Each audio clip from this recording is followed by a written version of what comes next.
Hey folks, Dave Temple here. As you know, my podcast is all about talking to some of the best thriller writers in the world. But now, after nearly 2.5 years, I think it's time I toot my own horn. So with that, I'm offering my thriller, The Poser, for sale. This thriller stars Hollywood detective Patricia Pat Norelli, a rookie cop working the overnight beat when one of Hollywood's biggest stars is found dead in her Hollywood Hills home.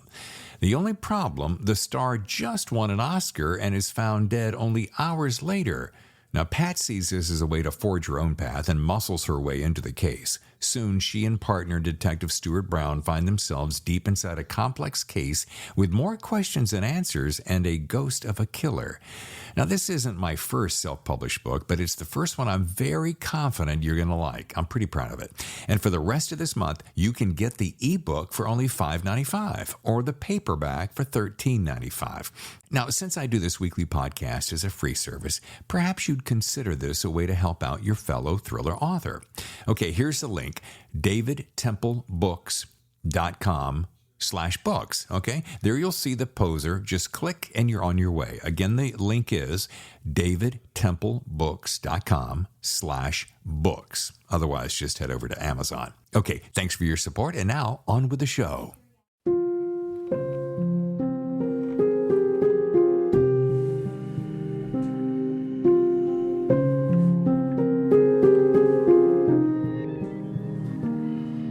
Hello and welcome to a special edition of The Thriller Zone. I'm your host, David Temple. I was saddened to learn this week of New York Times bestselling author Theodore August Bell III. We knew him as Ted Bell. He passed away peacefully at age 76 on January 20th from an intracerebral hemorrhage. As many of you know, Ted was a phenomenal craftsman. He could flat out write a story. In fact, he had 10 consecutive bestsellers, 8 from his Alex Hawke series of spy thrillers, plus 2 from his young adult adventure series, Nick of Time and The Time Pirate. I remember when he first told me about these books, and I could not wait to get my hands on them. If you wonder what kind of a reach he had, his work was translated into 17 languages. Another thing I love to hear Ted talk about is his daughter, Birdie. And man, he talked about Birdie all the time. We had a chance to have 2 sit-downs on the Thriller Zone, and we talked on the phone several times. But boy, he talked about Birdie. He really loved her. Ted was known for his creative talents, his intelligence, his great sense of humor.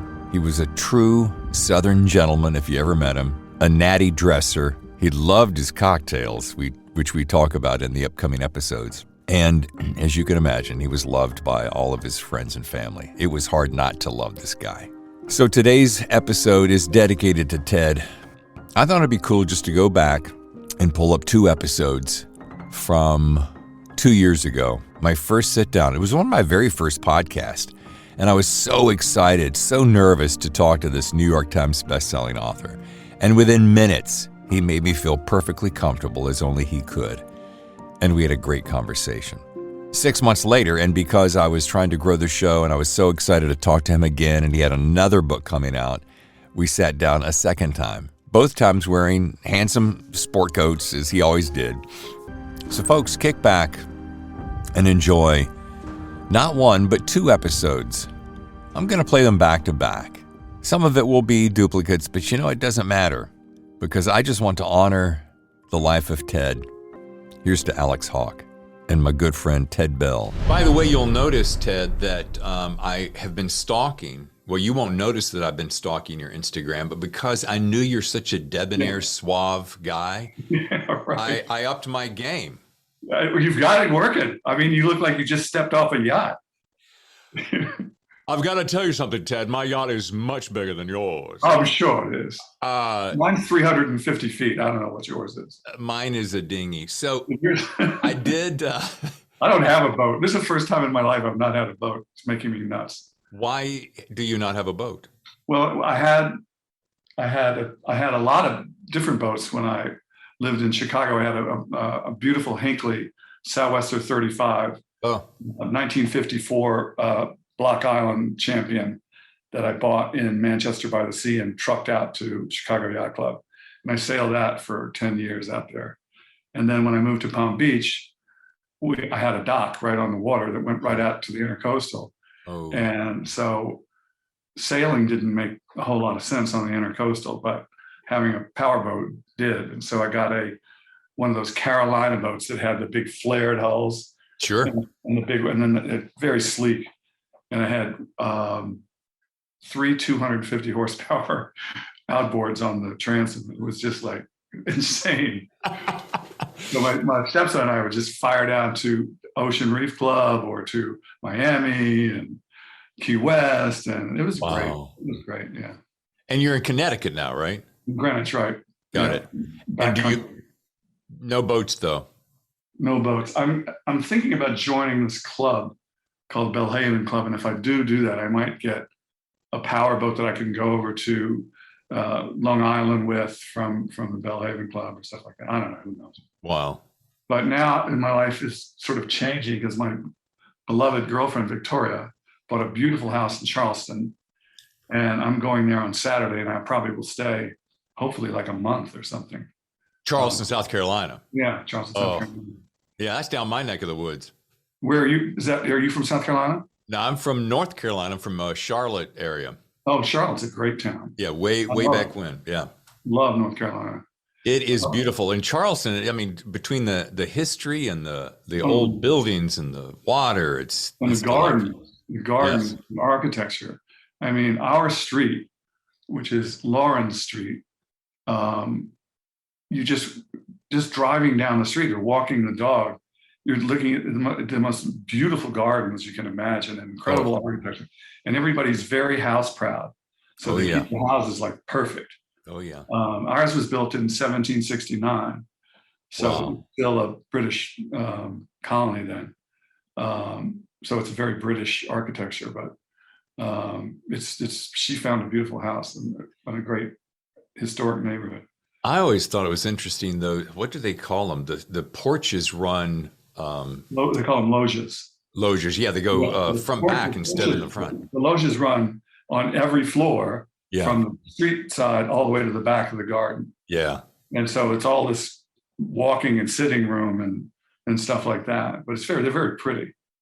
And really high ceilings and beautiful windows and beautiful fireplaces. And so I'm going Saturday. I can't wait to get there. Good for you. Yeah, I've been hanging out in this house all by myself for like months. I'm just when I finished my book, I was like bored to tears. So the good news is you're going down there. The bad news is you're going at probably the single hottest part of the whole year. Sticky, muggy. 99 yesterday. Dude, it's the worst. She couldn't even go out and walk the dog. Yeah, there's nothing I can do about it. We have great air conditioning now. Yeah. The walls are so thick that the living room is like, when you walk in, you feel like it's air conditioned, but it's not. It's just the cold air stays inside. Yeah. So I'll deal. I grew up in Florida, so I've been through. You know all that stuff. But I just want to be there. Yeah. So Ted, let me ask you, because I've seen a couple of different numbers. I saw 12. I saw 13. Is it 14 New York Times bestsellers now? Yeah, because I think there are. I'm not sure how many Hawke books there are, but in addition to the Hawke books are the first two books I wrote. Right. One was Nick of Time, which was done by St. Martin's, and then the sequel was called The Time Pirate. And The Time Pirate is up for serious consideration as a streaming Netflix series, because it's got time travel, it's got Nazis and pirates. And sure. It's great. So I've got a great producer out there who's putting all this together for me. And that was that 2000? That was your first book, right? Nick of Time was the first book. Nick of Time, yeah. And I was writing that when I was running Y&R and living in London. And so every spare minute that I wasn't working, I was writing that book. Wow. Vacations and everything. And I continued to write it when we came back and moved to Greenwich on the commute, on the train going in and out. I was writing it. And I never had any idea that I'd be able to sell the manuscript, but St. Martin's just loved it. So, and it got number 4 on the Times list for the children's hardcover, which was the first book. I mean, that was great. So And that then so you're out of the gate in 2000 with in the YA book, and then shortly thereafter, this was well before. I think Hawke, which is the first Hawke book, came, and I want to say 2003. Three, yeah. So 3 years later.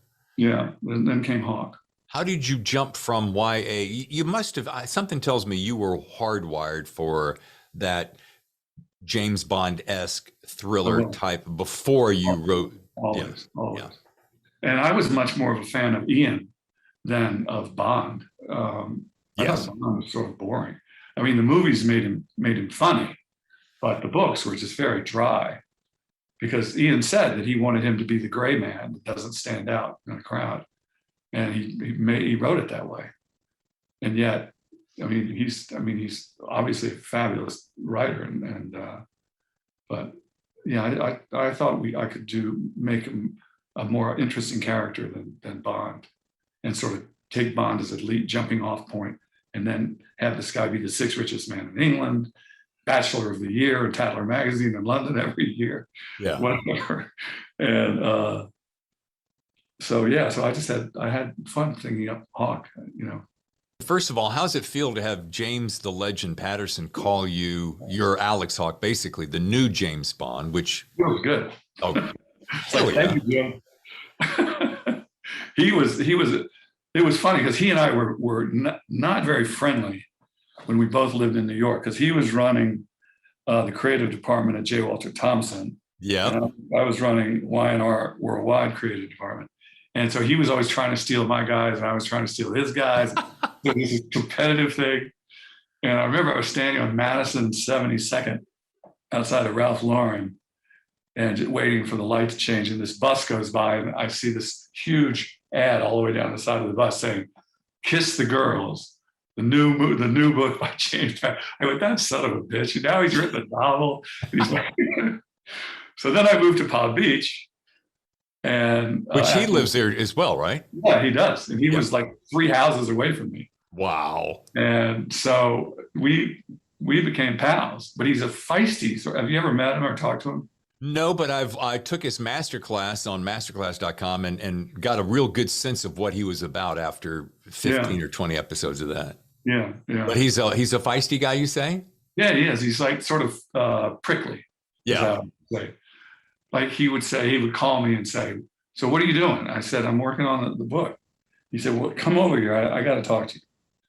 And so I go over there, and it's in the afternoon, and he's sitting out by his pool, and I sit by the pool with him. And I say, "What's on your mind, JP?"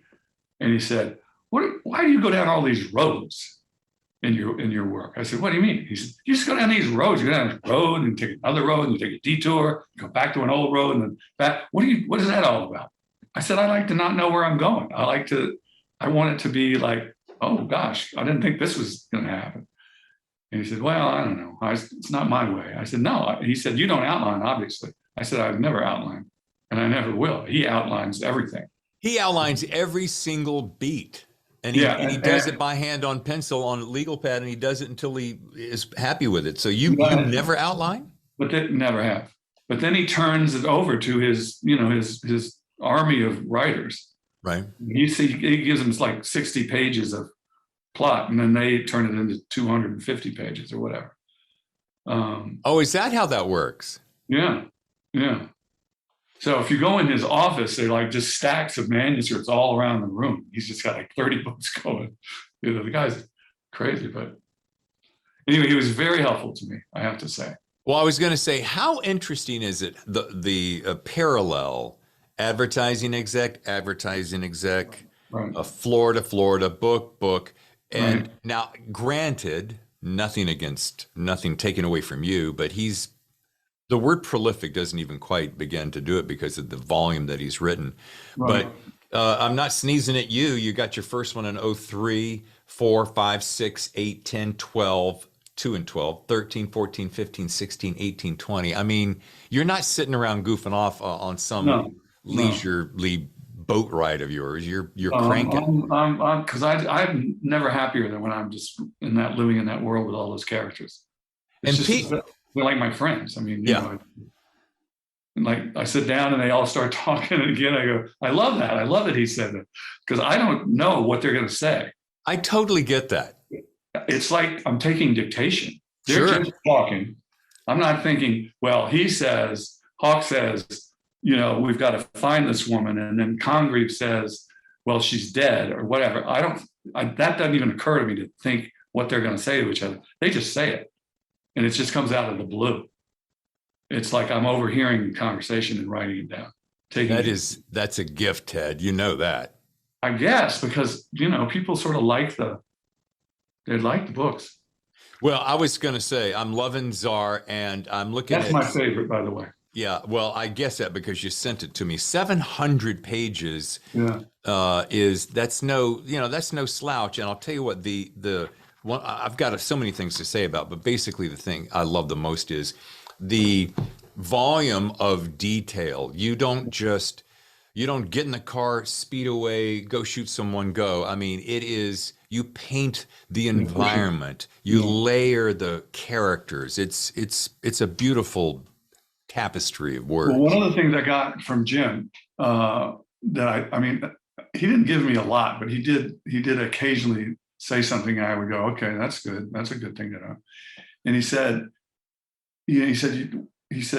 when you're really deep into the book, you should not think of chapters. You should think of scenes in a movie, and each chapter is another scene in the movie, and it's just like you're watching the movie. And then you have it dissolve over to, okay, now we're over here. Now he's on the Riviera or whatever. And it said, just think of it as a scene instead of a chapter, because a chapter you kind of think, well, it's what's the beginning, middle, and end. It doesn't have to be. It can just go with it. So that was a good thing I got from him. I would 100% agree. And at about 70 chapters, fits perfectly with the screenplay. I mean, when you break it down similarly. Yeah. So I had this question since we're on Czar and I'm loving Alex Hawke.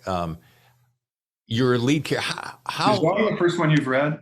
Yes, it is. Yeah. Here's the beautiful, a good one to start with.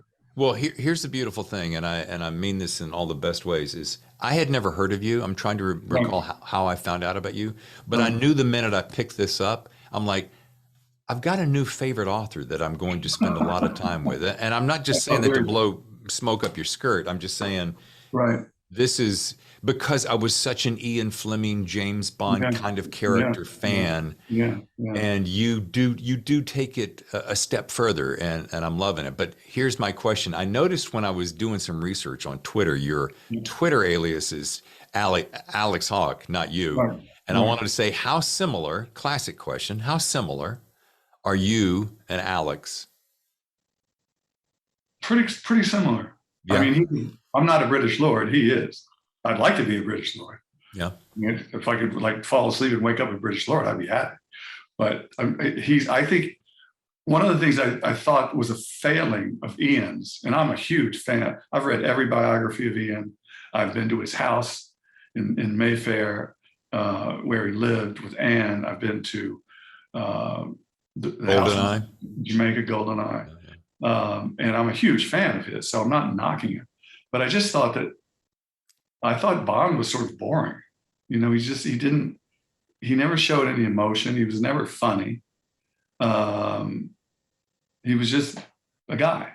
And so I just said, I'm going to make Hawke charming and dashing and debonair and a real ladies' man, and most Bachelor of the Year, 6th richest man in England, yachts, houses everywhere. So I just said, I'm going for it. And I had him have in Seahawk. He has a new yacht built in Holland, which is 250 feet long, and it's basically a battleship disguised as a gentleman's yacht. Right. It's got radar guided missiles. It's got all this crap, and he's even on the bow. He's friends with in Seahawk. He's friends with Elon Musk, and so Elon tells him about this laser cannon that he's building, and he says, "Can I get one of those?" And he says, "Sure." What are you going to do with this? It's mounted on the bow of my boat. I can slice things in half with a laser cannon. So anyway, I mean, I just made it outrageous. Sure. Well, it's about toys, right? Men and their it's a lot about toys. Yeah. Yeah.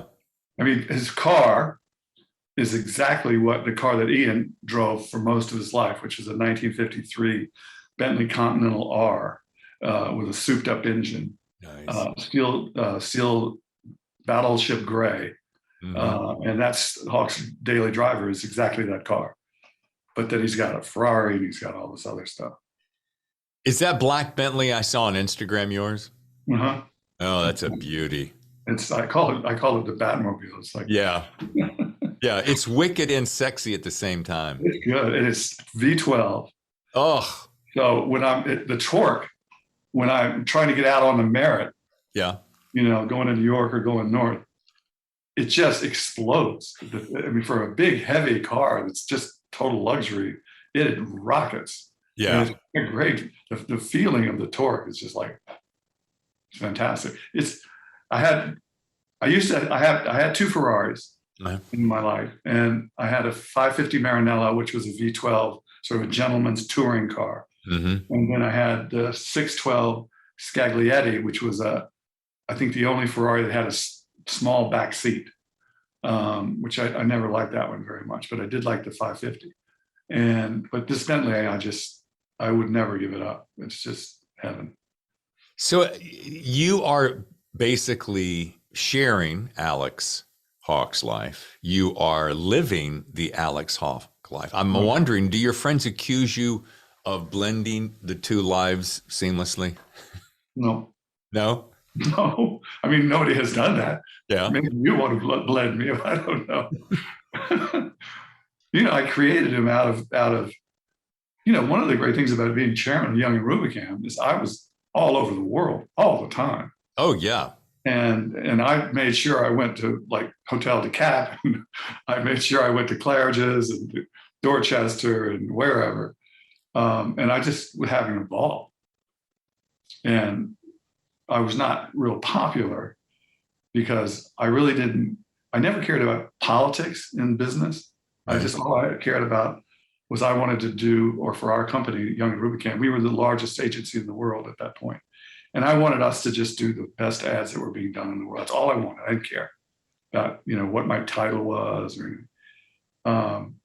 And so one of my jobs being based in London was to go to the European offices and take the creative director and the office guy who ran the office out to dinner that night. And then the next morning, go to the office and show me all the work, the commercials that they had done so far that year.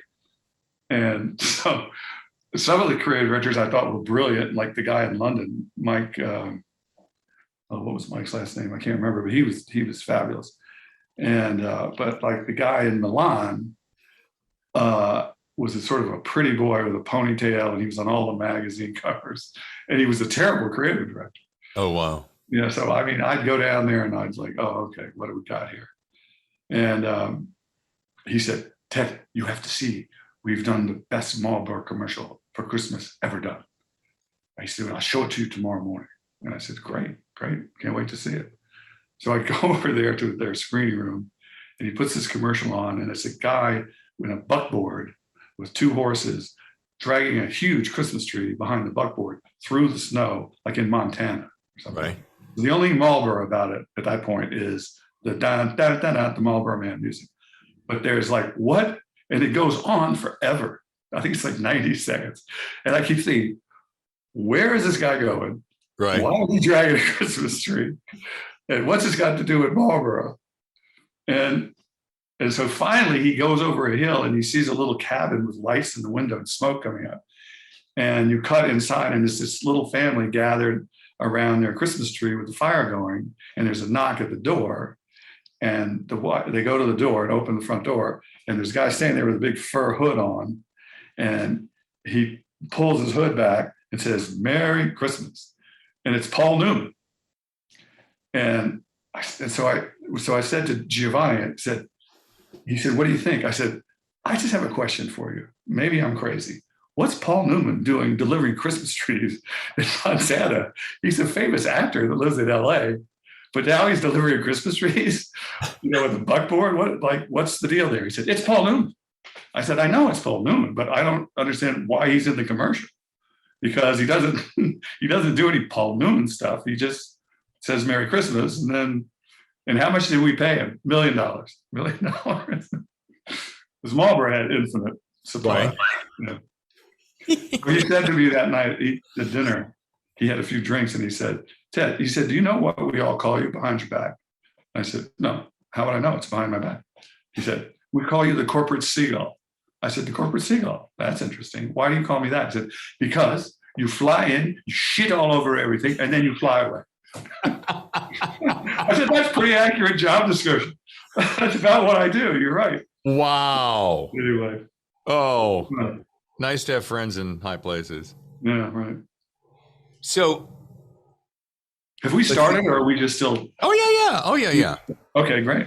Yeah, so DDB, New York, Leo Burnett, Chicago, Young and Rubicam, London. Yep. Had you always dreamt of being, before writing, had you always dreamt of being in advertising? I'm just curious. I've always been fascinated with advertising. No, I didn't know anything about it, but I moved to, my grandmother for a college graduation present gave me a year abroad in Europe. And I got a little house in Switzerland and I started working on what would become Nick of Time. And I had a girlfriend from New York who was a Ford model who was living with this Swedish Vogue photographer in Milan. And she would invite me down to his parties every Saturday night. And so I just met all these advertising people from Milan. And they would all say, you know, can I take you to lunch tomorrow? I said, sure, right, let's go. And this one guy, Luigi Montahini, said, Ted, you need to be in advertising. I said, I don't even know what it is. I mean, I sort of know what it is. I saw Cary Grant be an advertising guy in a movie, but I said, why is that? He said, because you're funny. And funny is really good in advertising. So I said, okay. So he hired me at his agency, didn't speak a word of Italian at that point. And it was a German company. And the German owner came down to do a tour of the Italian office.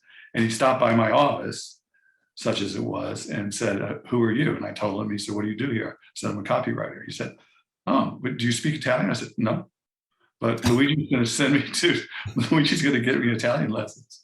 And so he went to Luigi and he fired me because I didn't speak Italian. He couldn't understand why Luigi would think I could even do the job because I didn't speak Italian.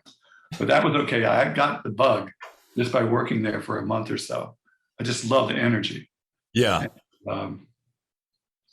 Yeah. And that makes me wonder, what's it like? Let's see, that was, you had to be 25. This was the 70s. You're 25. What was that like living in New York? It was great. It was great. Single in New York in the 70s. It was fabulous. Woo. And I loved the job. I loved it. And my first agency was Tinker Dodge and Delano. And Mary Wells was the creative director. And then she left and started Wells Rich Green. But I just loved the business so much that I would literally run between meetings. I would run. Like if I had a meeting and I had to be in my office for another, I'd run to my office.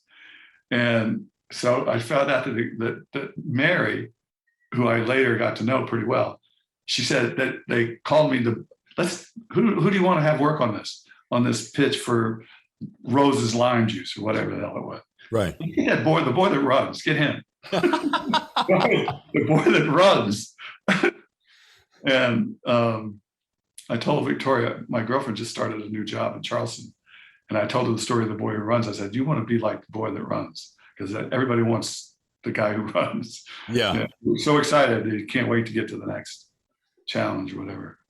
What do you have a really key lesson that you walked away from such a prolific career in advertising that affected your life and has now helped benefit your writing career?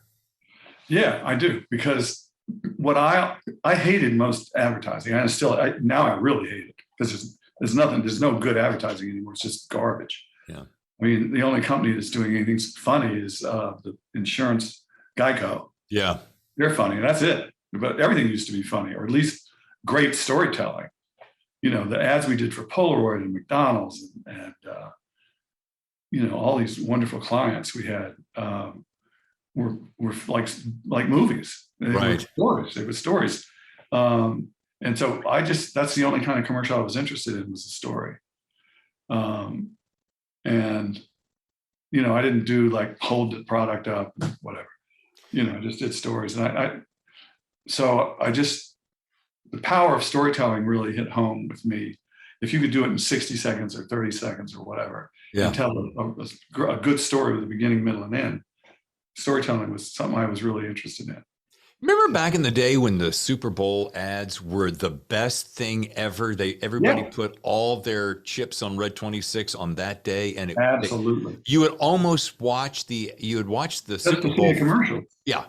People would, and then the next Monday after Super Bowl Sunday, they'd run a big article in the New York Times and the Wall Street Journal saying the new Miller Lite commercials are hysterical or whatever. And we did a lot of major Super Bowl commercials. Yeah. And shot them all with the same director, Joe Pytka, and they were stunning. And it was just so much fun. You couldn't wait to Super Bowl day to see your commercial, like 5 million people or whatever. What a great living. But what happened, Ted? What happened to those great ads? The last several years, you just research. Research is what happened. Oh, good. All of a sudden, after, and this was at Doyle Dane, which was the premier creative agency of the 60s and 70s.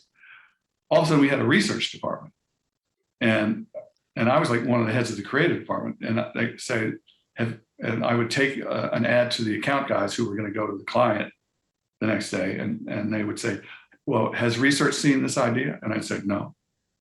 So, "Well, you got to show it to research." I said, "Why? What do they know?" And they said, "Well, they're research." I said, "Yeah, but what do they know? They don't know anything about the client. They don't know anything about how to create advertising that works." And they said, "Well, the client, now that we've got a research department, wants everything to go through research." And I said to myself, and everybody would listen, I said, "This is the beginning of the end." Yep. I'm not going to want to do this business anymore. Yep. With research. And it was just stupid, the comments they would make. So that kind of, they took over the research people.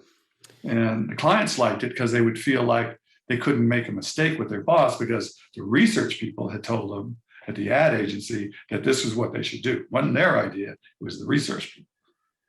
So they just ass covering is really what it was. Yeah. It reminds me of the latter days of radio. The reason I got out of radio is the consolidation, when all the big corporations started buying up everybody and we had no competition anymore. And it all got watered down, which meant you didn't really follow the ratings anymore. So the guys wouldn't compete, and then the stations wouldn't compete. And you're like, why are we doing this? Why are we doing this? Yeah. Right. That's how I felt. But it was Doyle Dane was a great place to start. Yeah.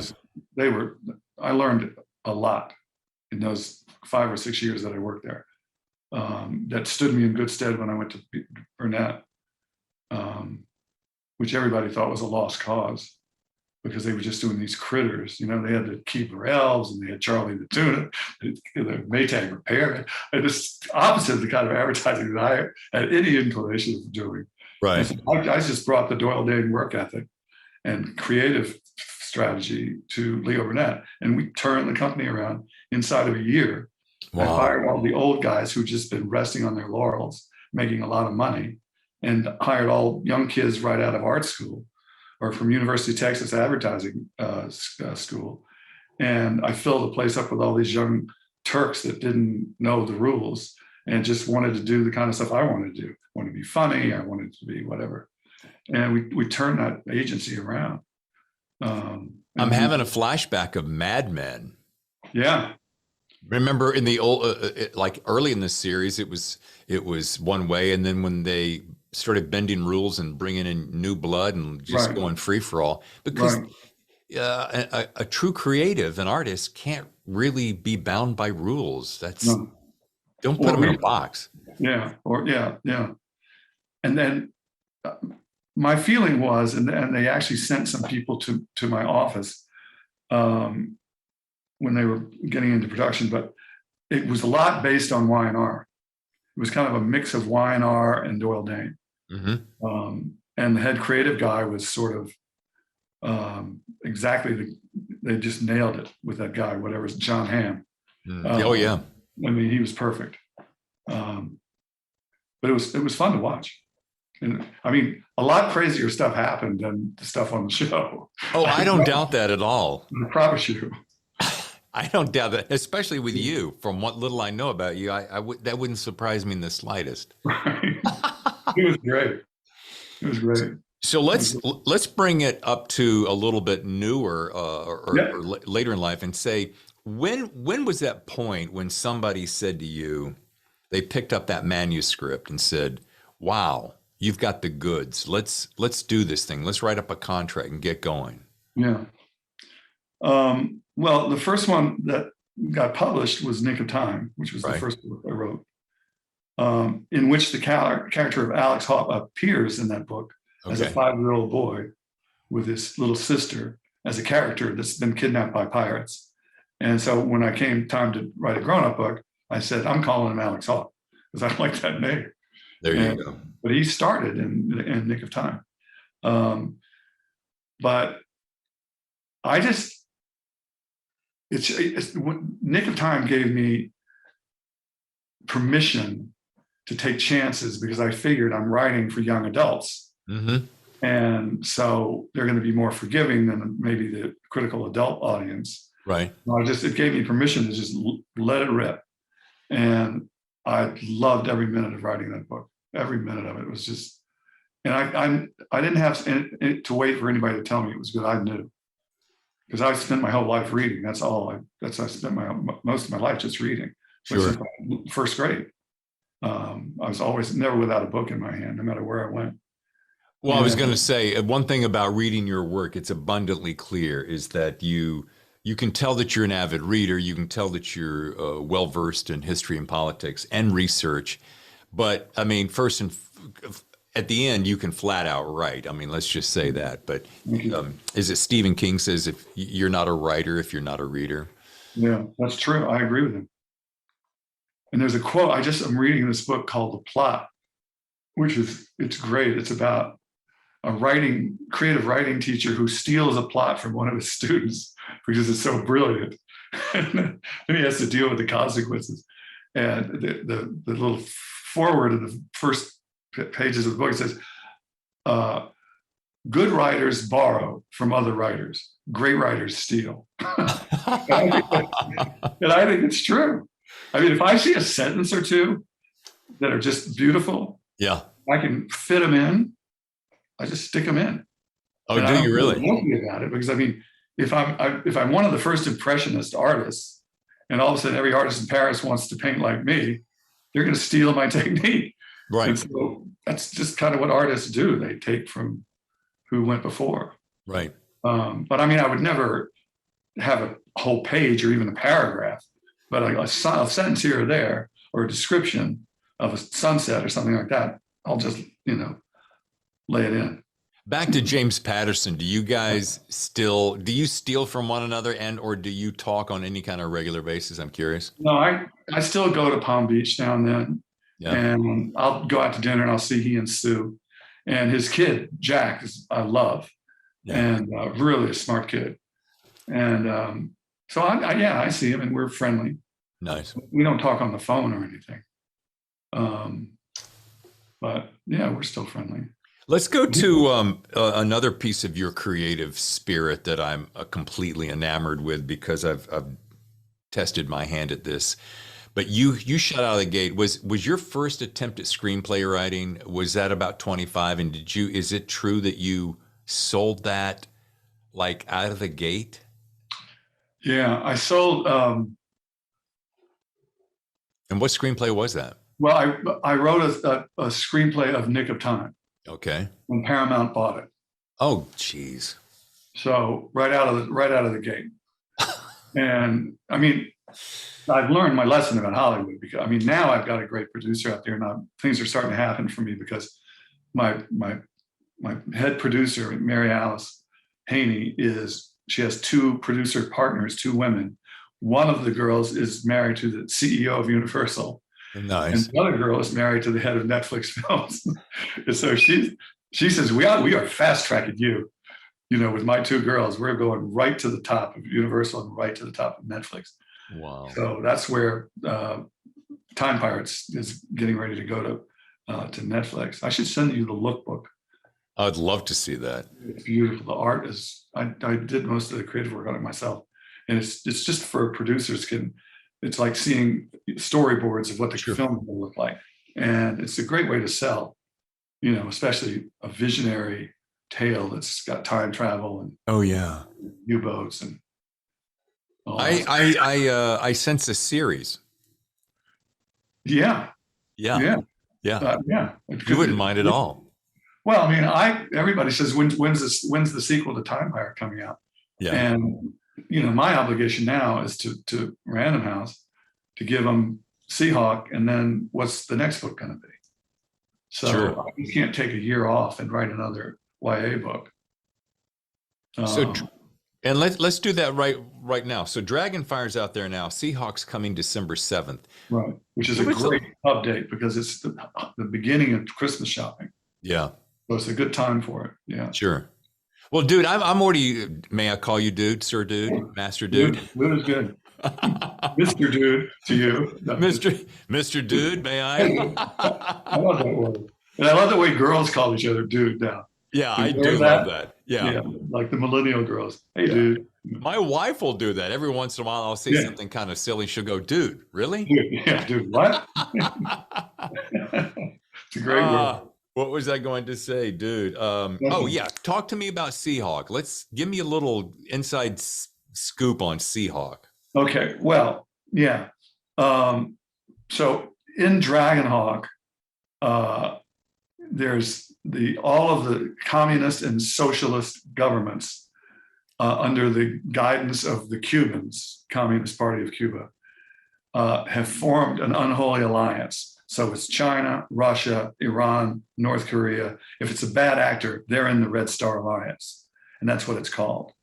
And Hawke has a mission to go up the Amazon, because what they're doing is they're building all these incredibly luxurious Chinese resorts, and they're called Dragonfire clubs. And so they're having a meeting of all the Red Star Alliance allies from the highest levels in Russia, China, Iran, everywhere. And so Hawke is given information that they're holding this 4-day conference way up the Amazon. And so Sir David Truelove, who's the head of MI6, says, go up there and take that place out. Just wipe it off the map and don't care how many lives are lost. And so that's what he does. And so in Seahawk, he's decided that he's not spending enough time with his son, okay, Lexi, who is 11.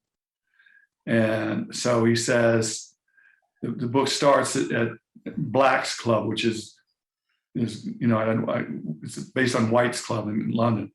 And he says that he wants to take some time off to spend with his son. And he's having a new yacht built in Amsterdam.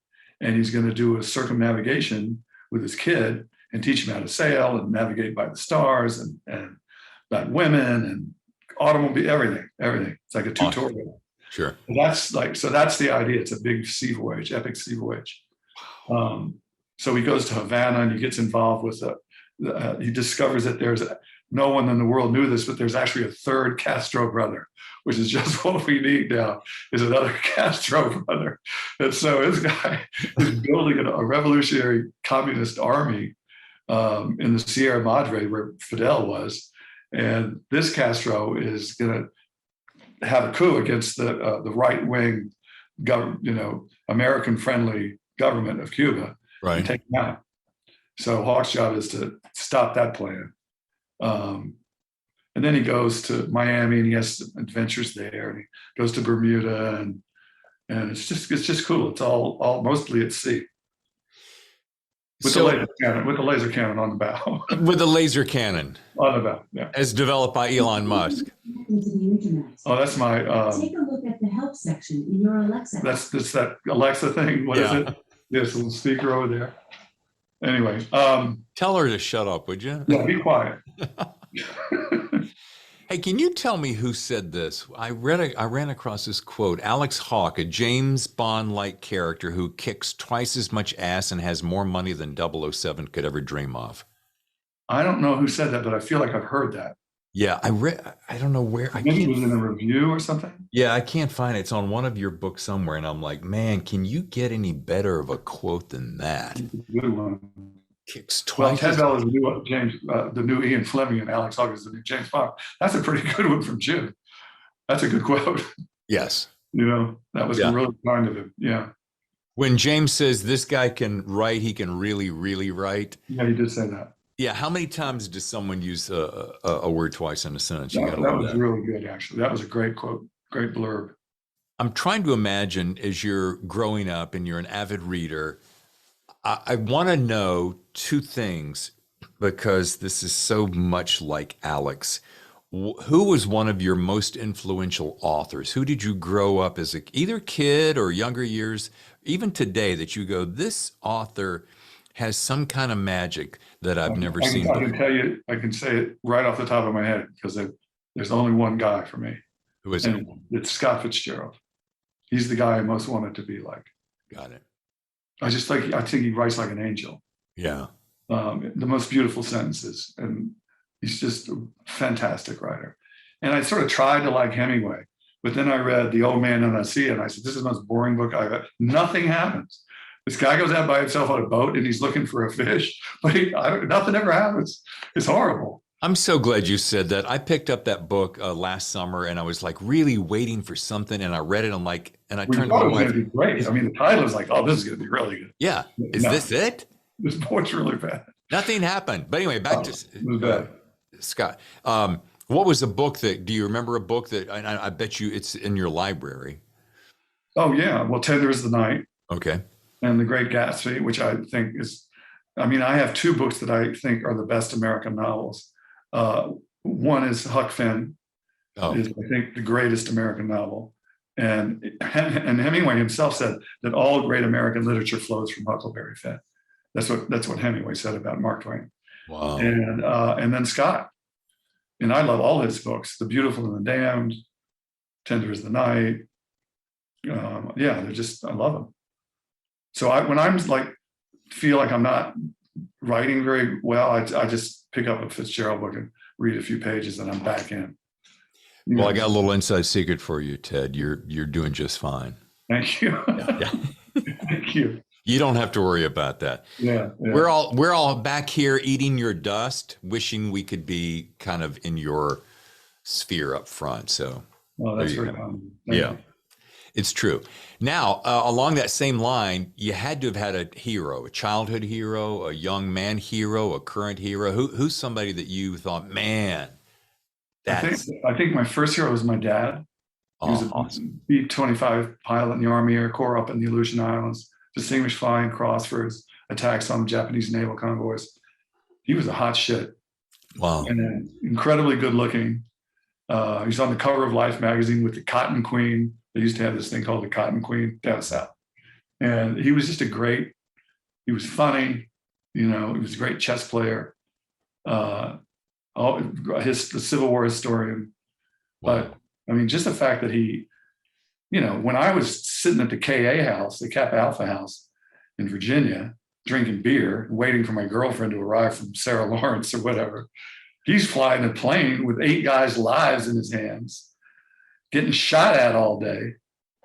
And I, because I was like 22, maybe in my junior year or senior year, and he was flying a bomber in harm's way and responsible for the lives of all those young guys. And I just thought that was just amazing. So he was, I used to wear his bomber jacket. I still have it. That's awesome. How long did he live? He lived a long time for a guy who drank a bottle of bourbon every day. I mean, he was from South Carolina. Oh, yeah. And he was a great South Carolinian. And he used to, his doctor was always telling him to stop smoking and stop drinking. And he told me that, he was like, he had turned 90 and he went to see the doctor. And the doctor said, well, Ted, how's the how's the drinking going? He said, it's fabulous, fabulous. He said, what do you mean? He said, well, Sally doesn't put dinner on the table till 7 o'clock. So between 6 o'clock and 7 o'clock, I drink as much as I possibly can. That's what he said. And I have Hawke saying that in one of the books, saying that to his doctor at Bermuda, that Edward the Seventh Hospital, who says exactly that thing to him. How's the drinking? How's the drinking, Alex? Fabulous. Couldn't be better. I'm holding up my end of the bargain. Yeah, right. I love that. I love that. So that's your full-on childhood hero. Did you have one that came along later, or somebody that you looked up to? Yeah, I like Gary Cooper. Oh, yeah. You know, Hi. Quiet Man, and I like Gable. Yeah. And I like Spencer. I love those guys from that year.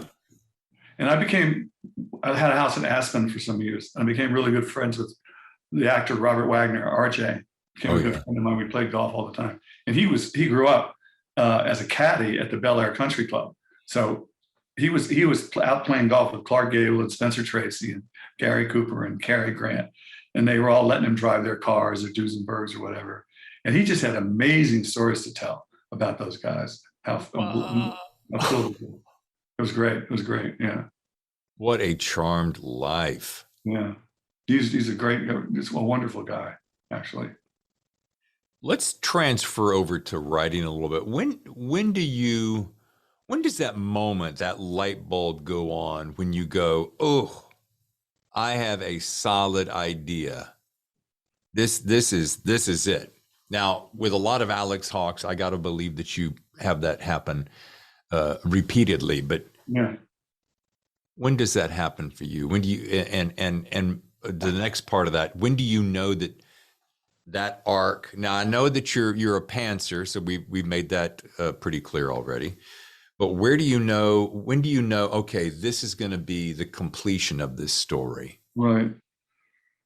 Well, when I thought of the idea of Hawke taking his son for a circumnavigation of the globe, I thought that was a great idea, because I could have his son have to step up to the plate and do some heroic things and mimic his father, or learn from his father, or whatever.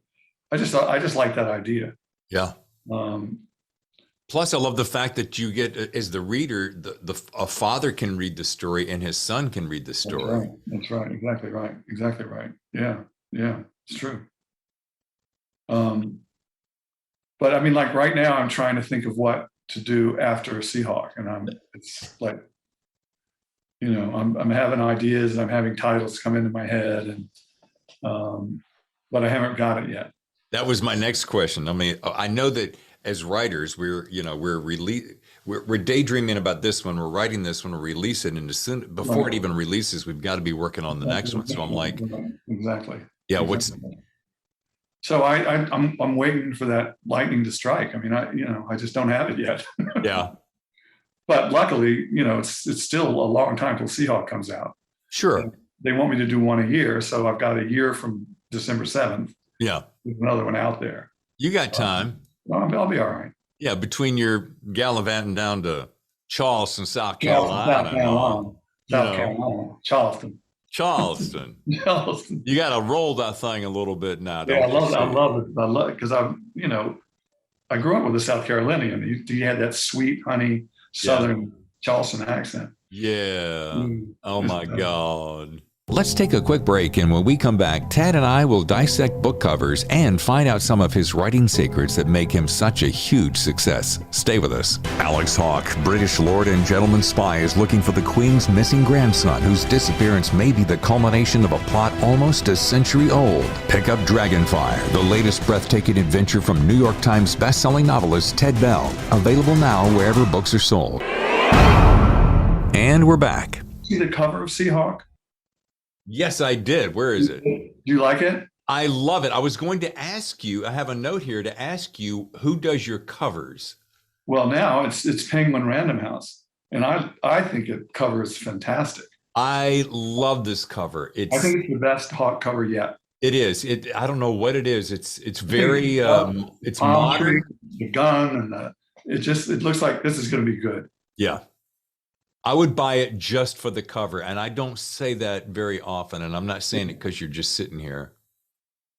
I did like the cover that I did with Emily Bessler at Simon and Schuster for Pirate, which was the single orange life preserver floating on the Yes. open sea at night, just floating out there empty. And I just, that was my idea, and I really love that. What I love the use of color palette, and yeah, it forms an enormous question. I would say that is one of my favorites. Czar is pretty clever because it's like a double entendre in image. You can't tell if that's a river or a split, a crevice. Yeah, at the top of the world. But Dragonfire feels like a movie poster. Yeah, well, I like the guy on his motorcycle. Yep. Overkill looks like a James Bond. Yeah. Patriot feels, I'm going to say something. I hope it pisses you off a little bit. Kind of James Patterson-ish. Overkill? Is that the one? Patriot. Oh, Patriot. Yeah, I can't even remember what that is, what it looks That's like. a guy running through he's running past the lens, and it's a Oh, with a spear. gun. Yeah. My favorite so far is Seahawk is just, It's just great. it's It just looks dynamite. like, buy me. Yeah. You know, you're walking through the airport, you stop in the bookstore on your way to the plane, Yep. and you walk by that, and you just say, okay, I'm buying that. Hopefully I won't have to buy it. Hopefully you'll autograph it and just Oh, you're send it going to to me. get one. Don't worry Yeah. about it. Yeah, you will get one. Okay, here's a question for you. I always love this is into the little minutia of it's the radio guy in me coming out. Paper and pen or laptop or desktop? Desktop, and then and then a Mac, you know, whatever it is, the one I'm on now. Yeah, MacBook Pro. So not fountain point, not fountain pen, not ballpoint, not pencil. No, none of that. I tried it in the beginning, Yeah. you know, on the legal pads, and just felt like work. But when you sit here doing this and it's just coming out, Yeah. it feels good. You know, this is so funny. I want to drill down on this because you and I share. I've gone to more conferences and I've sat in classes and this is my third career, so I'm really trying to do this right. Sure. But I sit on a fence. My right leg dangles over the side that says, "Come on, dude, it's imagination. Just let it roll. Just let my fingers just go. Do the talking." Yeah. Yeah, and then the left leg says, "No, we've got to have form and structure so that we know where we're going." And I'm like, No, yeah, no, you don't. yeah, I don't want to know. I want it to be a surprise. yeah. You know, and I think if you write it like that, then it's fun for the reader because they don't think, "Oh, I never saw that coming." Because if you're getting surprised, they're going to get surprised. Right. Yeah. Right. And not just at the end, but all the way through. Yeah. Mm-hmm. All right. I had this character in Dragonfire that I have this very good friend of mine named Anson Beard, who used to be chairman of Morgan Stanley, and he's a good friend of mine down in Florida. And I was at his house one night for dinner, and he took this other guy who'd never been to his house before upstairs to his office where he's got all these stuffed animals and sailfish and all the stuff he's caught. His brother was Peter Beard, who was the famous guy in Africa who was married to the model. Yeah, he just passed away a little while ago. But anyway, so Anson and this other guy, who was another guy that I knew, were both. So Anson asked the other guy, "Are you a member of the South Carolina Plantation Society?" And he says, "Of course I am. I've got a beautiful plantation just outside of Charleston." And Anson said, "Well, my mother and father had a plantation. They were members of the South Carolina Plantation Society." And she said, "We had a lot of strange people around in those days." He said, "Did you ever hear of a guy down there named Shit Smith?" And I just froze, like the headlights. I went, "What did he say?" And I turned around. I said, "Anson, what did you say this guy's name was again?" He said, "Shit Smith." I said, "His name was Shit Smith?" He said, "Yeah." So I named the villa the Dragonfire Shit Smith. And my editor, Tom Colgan at Putnam, said, "We can't do that." I said, we'll just call him Mr. Smith, you know, but every now and then somebody call him Shit." This is a great name for a bad guy. That's funny. Yeah, it's good. All right. By the way, I want you to see that I did come prepared. The see-through. Yeah. The traditional see-through, is that with an olive, I hope? Yeah, double olives. Boy, does that look good. I might have to go make one of those myself. It's been sitting here getting warm, but I thought, you know what? I want to be able to bring it out because It's excellent. It's excellent. of anyone that I know would appreciate it, it'd be you. You know the guys from The Crew, Mike House and all those guys? Yes. When they do these things, they're drinking. Oh, yeah. They're drinking. They say, fix a drink, Ted. Let's do it. They're going.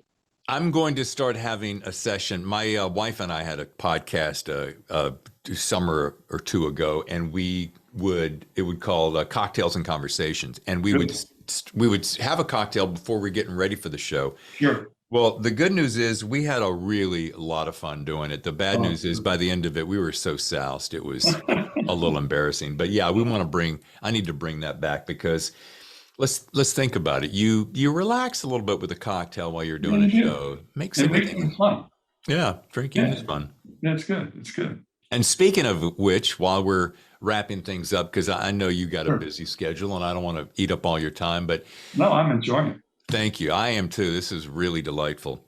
All right. You're invited to a super posh party. We won't go into details where it is, but it's wonderful. It's at the dreamiest location you can think of. I want to know, what car are you going to arrive in that might not be your Bentley? What cocktail will you be having at this fine occasion? And who is one like the one you just showed me. Okay. And who is on your arm? So 3 things. Dreamiest location. What car are you going to arrive in? What cocktail are you going to be drinking? The martini. And who's on your arm? Well, I probably would drive the Bentley because that's the car that's my go-to. Yeah, it's beautiful. And I definitely would have Victoria de la Masa, who's a Spanish countess and my girlfriend who lives in Boston, on my arm, and nobody else. Perfect. She's fabulous. She's just fabulous. I'm going down there Saturday morning. I can't wait. I've been sitting in this house by myself writing that book, and I'm just ready to get out of here. Enough. I bet she is beautiful. And here you go. Gin or vodka martini? My father, who loved to drink and drank a lot, but you never saw him in any way out of control or anything. But I think it was my grandfather or my father, when I first mentioned gin, because I probably experimented with it in college, but my dad called it loudmouth soup. It made you think you were really smart or really tough guy, and just right. Loudmouth soup. So once I heard loudmouth soup, I said, no, I'm not going there. So you stuck with vodka. Yeah.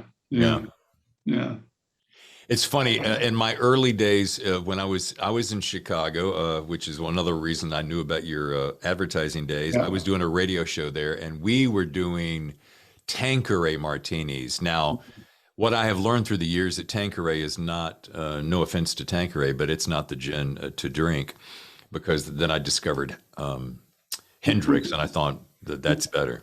Which is the gin that you like? Hendrix, yeah, that's a good one. Yeah, it's a botanical blend, and it's wonderful. Yeah, I think I've got a bottle in there.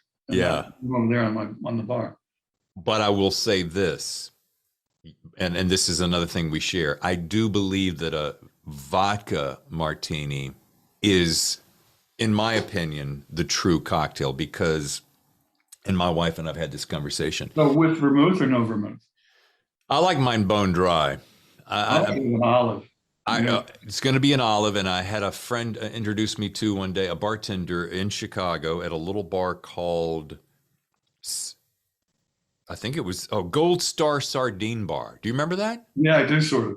My favorite name for a bar ever in my life, and it was on like Division Street, I think, and I used to go by it all the time. I lived on what was my street? Astor Street. Astor, which was a block up from the famous hotel. Anyway, but one block off of the river, of the lake. Yeah. And, but anyway, it just had a big sign hanging out over the door and said, "Stop and drink." That was the name of the place. Stop and drink. Let's go to. And we used to go there after work. Just like it was a crappy little bar, but it was just so funny to go to a bar called Stop and Drink. Well, the little trick I learned from the Gold Star is they kept their vermouth in an atomizer, and they would literally just go Brilliant. just Brilliant. That's just good. a mist. And I was like, that's the way That's I very want cool. it. Yeah. That's very cool. That's very cool. Yeah. That's totally cool.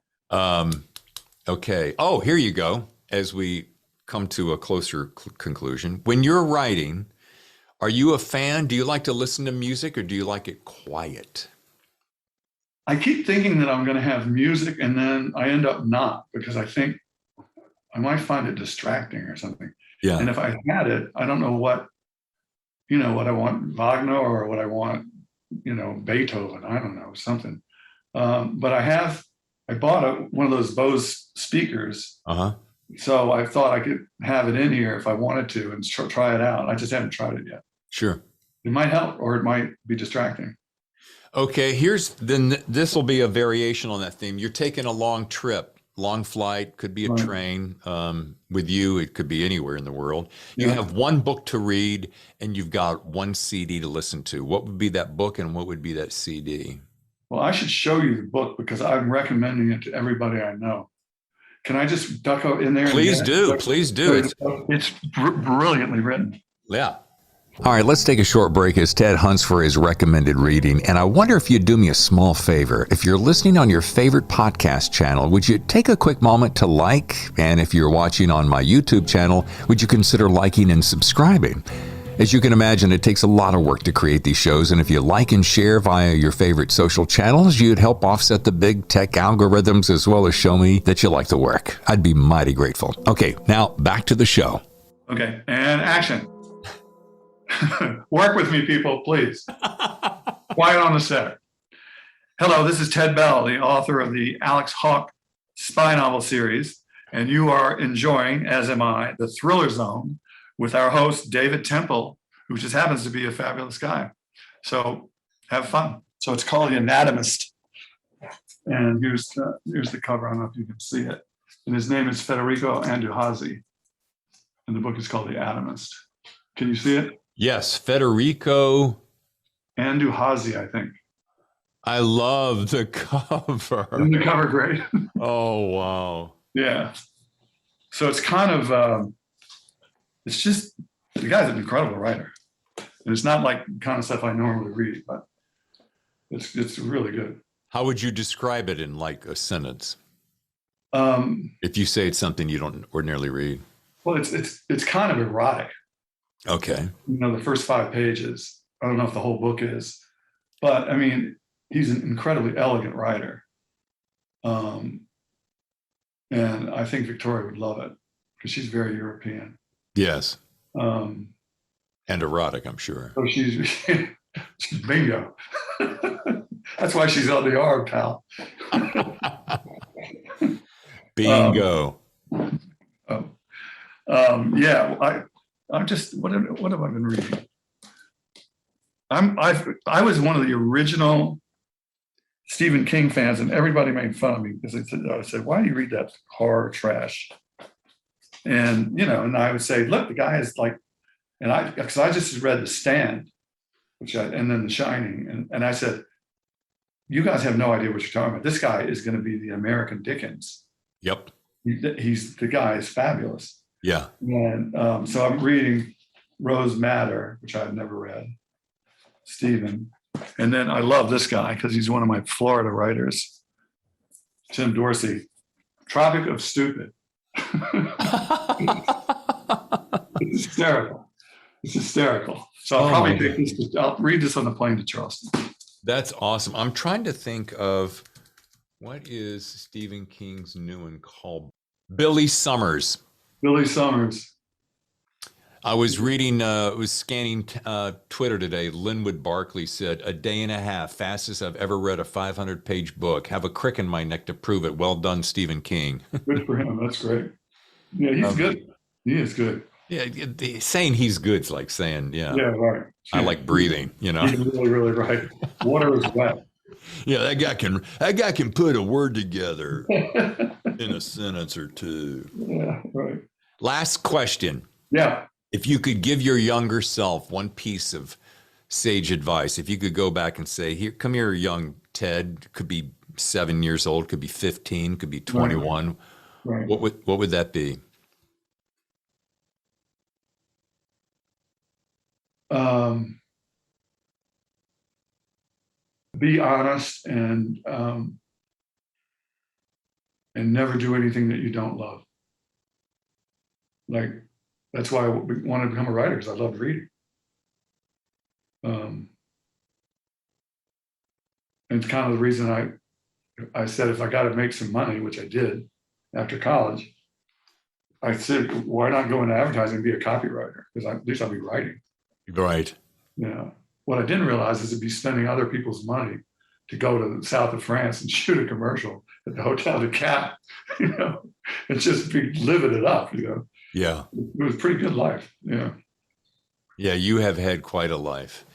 Been And fun. we look forward to seeing what is next for Ted Bell. Absolutely. Well, I hope what's next is going to be a Universal movie of one of the Hawke books, and the Netflix streaming series of The Time Pirate. Wow. You've seen The Time Pirate cover, right? Oh yeah. I've got it here. That's pretty good. Yes, I do like those. And it reminds me of, it has a feeling of, well, I'm trying to think of who I fantasized and escaped with. I was always a big Huck Finn fan, being Me in the too. South, but Hardy Boys, I mean, I love the Hardy Boys. I read every one of them. Loved it them. never got any better than that. No, And it was great. It was and great. we I need actually named a character in a Hawke book after it wasn't one writer. It was one name on the book as the writer, and I can't remember his name right this minute. But it was like 5 or 6 or 10 writers that all contributed to the series. Wasn't just one guy that was writing them. But I think my inspiration for Nick of Time was Treasure Island. yeah. And I just said, if I could write a book as good as Treasure Island,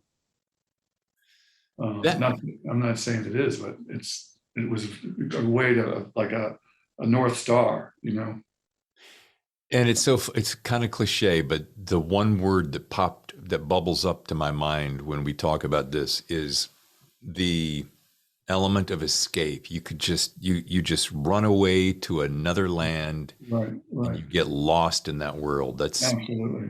That's the beauty of it all. I loved going up the Amazon with Hawke, Oh, and they run aground because it's a deep keeled yacht, and so they're stuck in the center of the river, and the skipper is afraid they're going to get pushed broadside to the current and get flipped over. It's a Right. 250-foot long yacht, and so they're sitting around thinking, how are we going to get out of here? And all of a sudden, they hear these noises of like paddles in the water, and they turn the lights on up in the rigging, and they're surrounded by canoes full of headhunters and cannibals that are firing poison-tipped arrows. And Hawke runs up to the bow, and there's a guy with an arrow in the middle of his chest, dead on the bow. And it's a really hairy scene, and I loved it. It was just so much fun to do. But it was great learning about the Amazon. It's just an amazing force of nature. I guess I'm wondering what part of the world you're going to escape to next, and I guess that will take us post Seahawk, possibly. Yeah. Well, I've always tried to go to places that I'd like to be. Sure. That's why I picked Bermuda for him, because I'm a huge Bermuda fan, and I belong to a beautiful club there. And so I go there every chance I get. Yeah. So I gave him a house on Bermuda. And Victoria and I were having lunch at this. Have you been to Bermuda, to Hamilton? Oh yeah. I love it. So the hotel that's on the harbor is the Princess, I think. And I've not been there. The Hamilton Princess. And so Victoria and I were walking out of the restaurant through the lobby, and there was this couple and a couple of older people and a couple of kids, and they saw me coming out, and they stopped, and they were looking at me, and then they came over and they said, "Are you Ted Bell?" I said, "Yeah, I am." They said, "Tell us something. We've been spending the last 2 days trying to find Tea Kettle Cottage, where Alex Hawke lives. Where is it?" I said, "I can't tell you." He doesn't want to be. He doesn't want to be disturbed. But I love the idea that they actually thought it was there. That is amazing. That was great. It was great. It was really fun. That's got to make you feel Oh, awesome. like a million $1 million. Oh, sure. Yeah. You know. But Ted, something feel better, as they say. Well, so I'm reading Czar for the third time. That cheers me up. Oh, yeah. Any book you're going to read 3 times, you got to like it pretty much, right? Yeah. Well, I would love for the next time that we speak, if it isn't somewhere around December when the release of Seahawk, or that would be good timing for me. I wish we could sit down face to face, have a cocktail, and do it proper style. Let's do it. We got to figure out how to do this between Thanksgiving and Christmas. Yeah. To be decided. And where do you want to do it? Well, we'll just have to figure that out, because I'm in San Diego and you're in Connecticut, and we'll just have to. Maybe we have to let's see. Oh, you know what? I'm going to be down in Miami first week of November. I love Miami. Yeah, my wife's family's down there. We stay at the hotel on Brickell Key, the Mandarin. It's got the pool and the white sandy beach. It's right out in the middle of the. It lights up the whole skyline at night, and it's beautiful. Yeah. Great restaurant. Way to slum it. That's a shame you have to do that. Just slumming it. Yeah. Ted, this has been awesome. Thank you so much for your time. Really, I knew it was going to be. Yeah. Yeah, I feel a feeling. I mean, I'm only through partly through Czar, but I feel like I know you. I feel like I know Alex, and that may sound kind of whatever, but I don't really care. But I'm going to give you one heads up on Czar. Yeah. You're going to cry at the end. Oh, okay. Heartbreaking. Okay. Wow. Turns out to be all right, but it's this incredible tragedy that befalls Hawke at the very end. Well, I am kind of a softie, so that won't be too hard to do. Yeah, I cry all the time. But Victoria says, you cry if a fly lands on your computers. I mean, you just cry all the time. She makes me cry. Well, in a good way. Yeah, I was going to say it's her heart that makes you cry, probably. Yeah, it's great. She's just great. And it's so funny. My wife does that to me. I have such a deep passion for her heart and her soul that we'll be talking sometimes, and she calls it misty. She goes, "Why are you getting misty?" And I'm like, I just think about how much I love you, and you're just so awesome. I'm the same way with Victoria. Just, I can't even tell her how much I do. We're lucky guys. Yeah, totally. So, Ted, thank you again, buddy. My pleasure. I love being with you. Welcome to another episode of The Thriller Zone. I'm your host, David Temple. I am pretty stoked because today we have a return guest, one of our favorites. And when I say our, I mean me, Mr. Ted Bell. Listen as we discuss his latest Alex Hawke thriller, Seahawk. We'll also discuss a myriad of ideas, including some of a more personal nature. Oh, and an added bonus, you'll meet his Countess Victoria as she sets up the show. All right, folks, it's time to get in the Thriller Zone. Hi, I'm not Ted. You're Victoria. Yes, exactly. Exactly. So, okay, here you go. Here is Ted. David. Well, hello, handsome fella. Hey, good looking. Aren't we supposed to be in Miami sitting on Cap Key having a couple of margaritas and watching the birds go by? We are supposed to. And by the way, thank you, Victoria, for teeing us up. Oh, you're welcome. Is it working like this? It's working beautifully. Okay, good. Yeah, apologies, but we had a big old switcheroo on family things, and it actually worked out good because 3 weeks ago I got the flu, and I'm just now over it. Yikes. Well, it's done wonders for your voice. You sound like a real announcer. Why, thank you, Theodore. I've tried to sound like one, but it doesn't really work for me. Hey, I like the setup. This is different than the last time. Well, we're down in Charleston now. Charleston. Oh, in South Carolina. Lovely. What y'all doing down there? Well, we're going to parties and dinner parties and cocktail parties and drinking mint juleps and watching polo matches and holy hell on the Ashley River and looking for the house where what was the woman's name in Gone with the Wind that lived in Charleston? They were all Miss Pittypat. Remember her? Yes. We're trying to figure out where her house is. Oh, goodness gracious. I know. All right, I'm gonna be there. Okay. If Victoria says she's standing by, if you need her, just give a shout. She'll be running in here for whatever reason. Beautiful. All right. All right. Well, it's so nice to have our old friend Ted Bell back on the Thriller Zone. Great to be back on the Thriller Zone. Peter. Yeah. Can you believe last time we chatted was August? No, and that was when we were planning the Miami trip, right? Yeah, I know. Listen, please don't think that I'm a dreamer. No, I'm not trying to rub this in. I'm trying to re-tee it up, like we do it later in December or early in January. We still do it.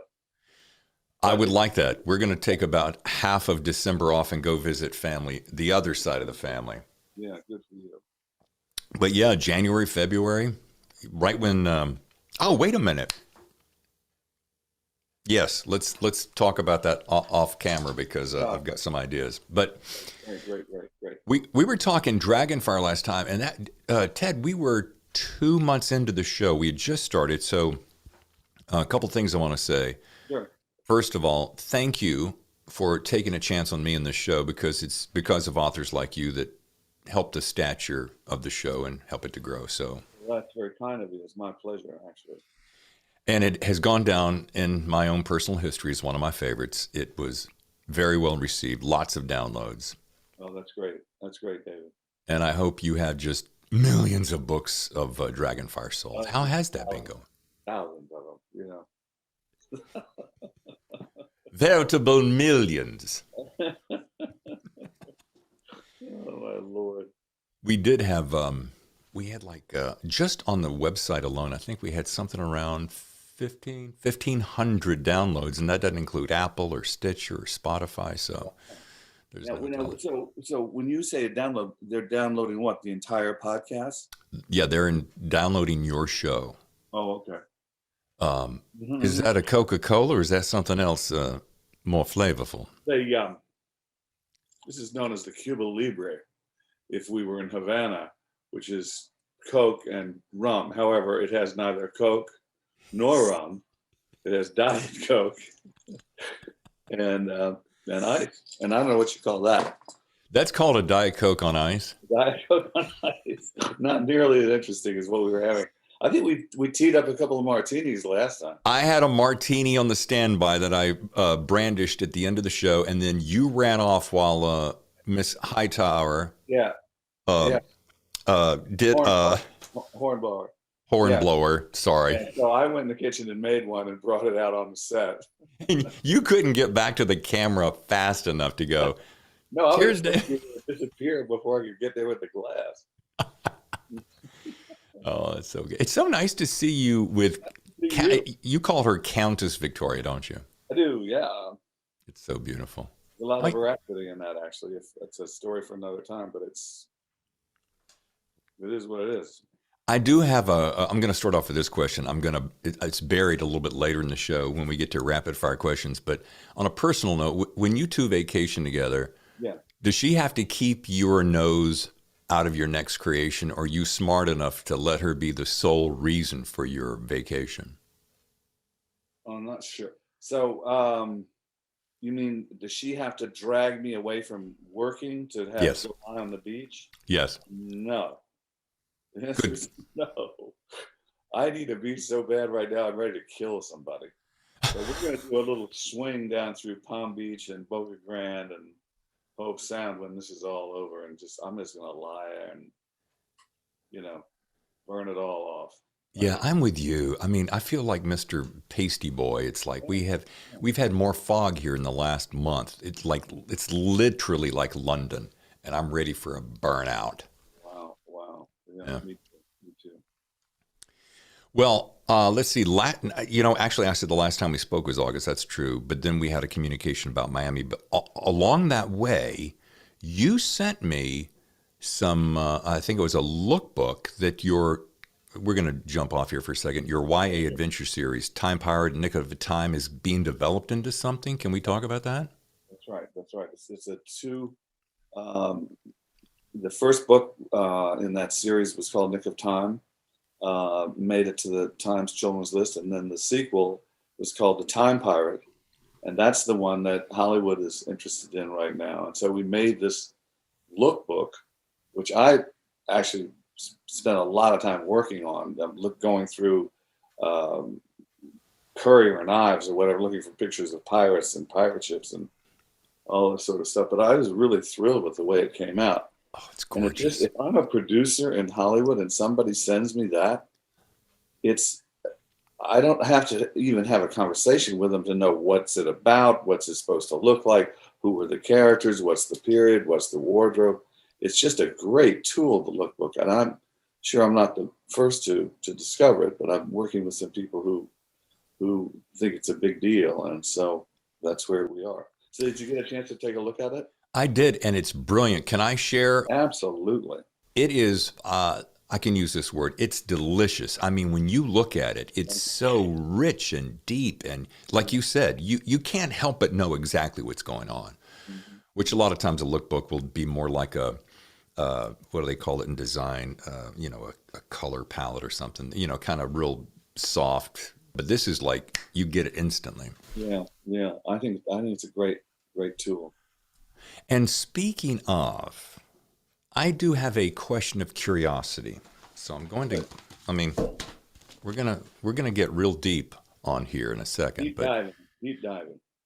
Ted, this is one of my favorite covers of all of your books. Thank you.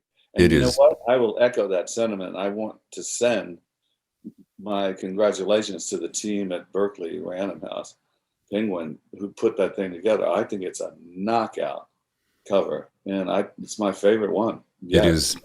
It is without a doubt the best, and I've looked at all of them. But okay. So I do have a question of curiosity. Were you by chance working on any of your YA work simultaneously while you were working on Seahawk? No. I started the YA series when I moved to London with my daughter in the 4th grade, and a magical house in Kensington, and I called it the Peter, Paul, and Wendy house because it looked just like the Darlings house. And I just said, this is the time for me to write a children's book. And so I wanted to do, I felt like nobody was doing Treasure Island, nobody was doing Black Beauty, nobody was doing any of these old things that I had grown up with, especially my daughter, who was just reading all these R.L. Stine horror books.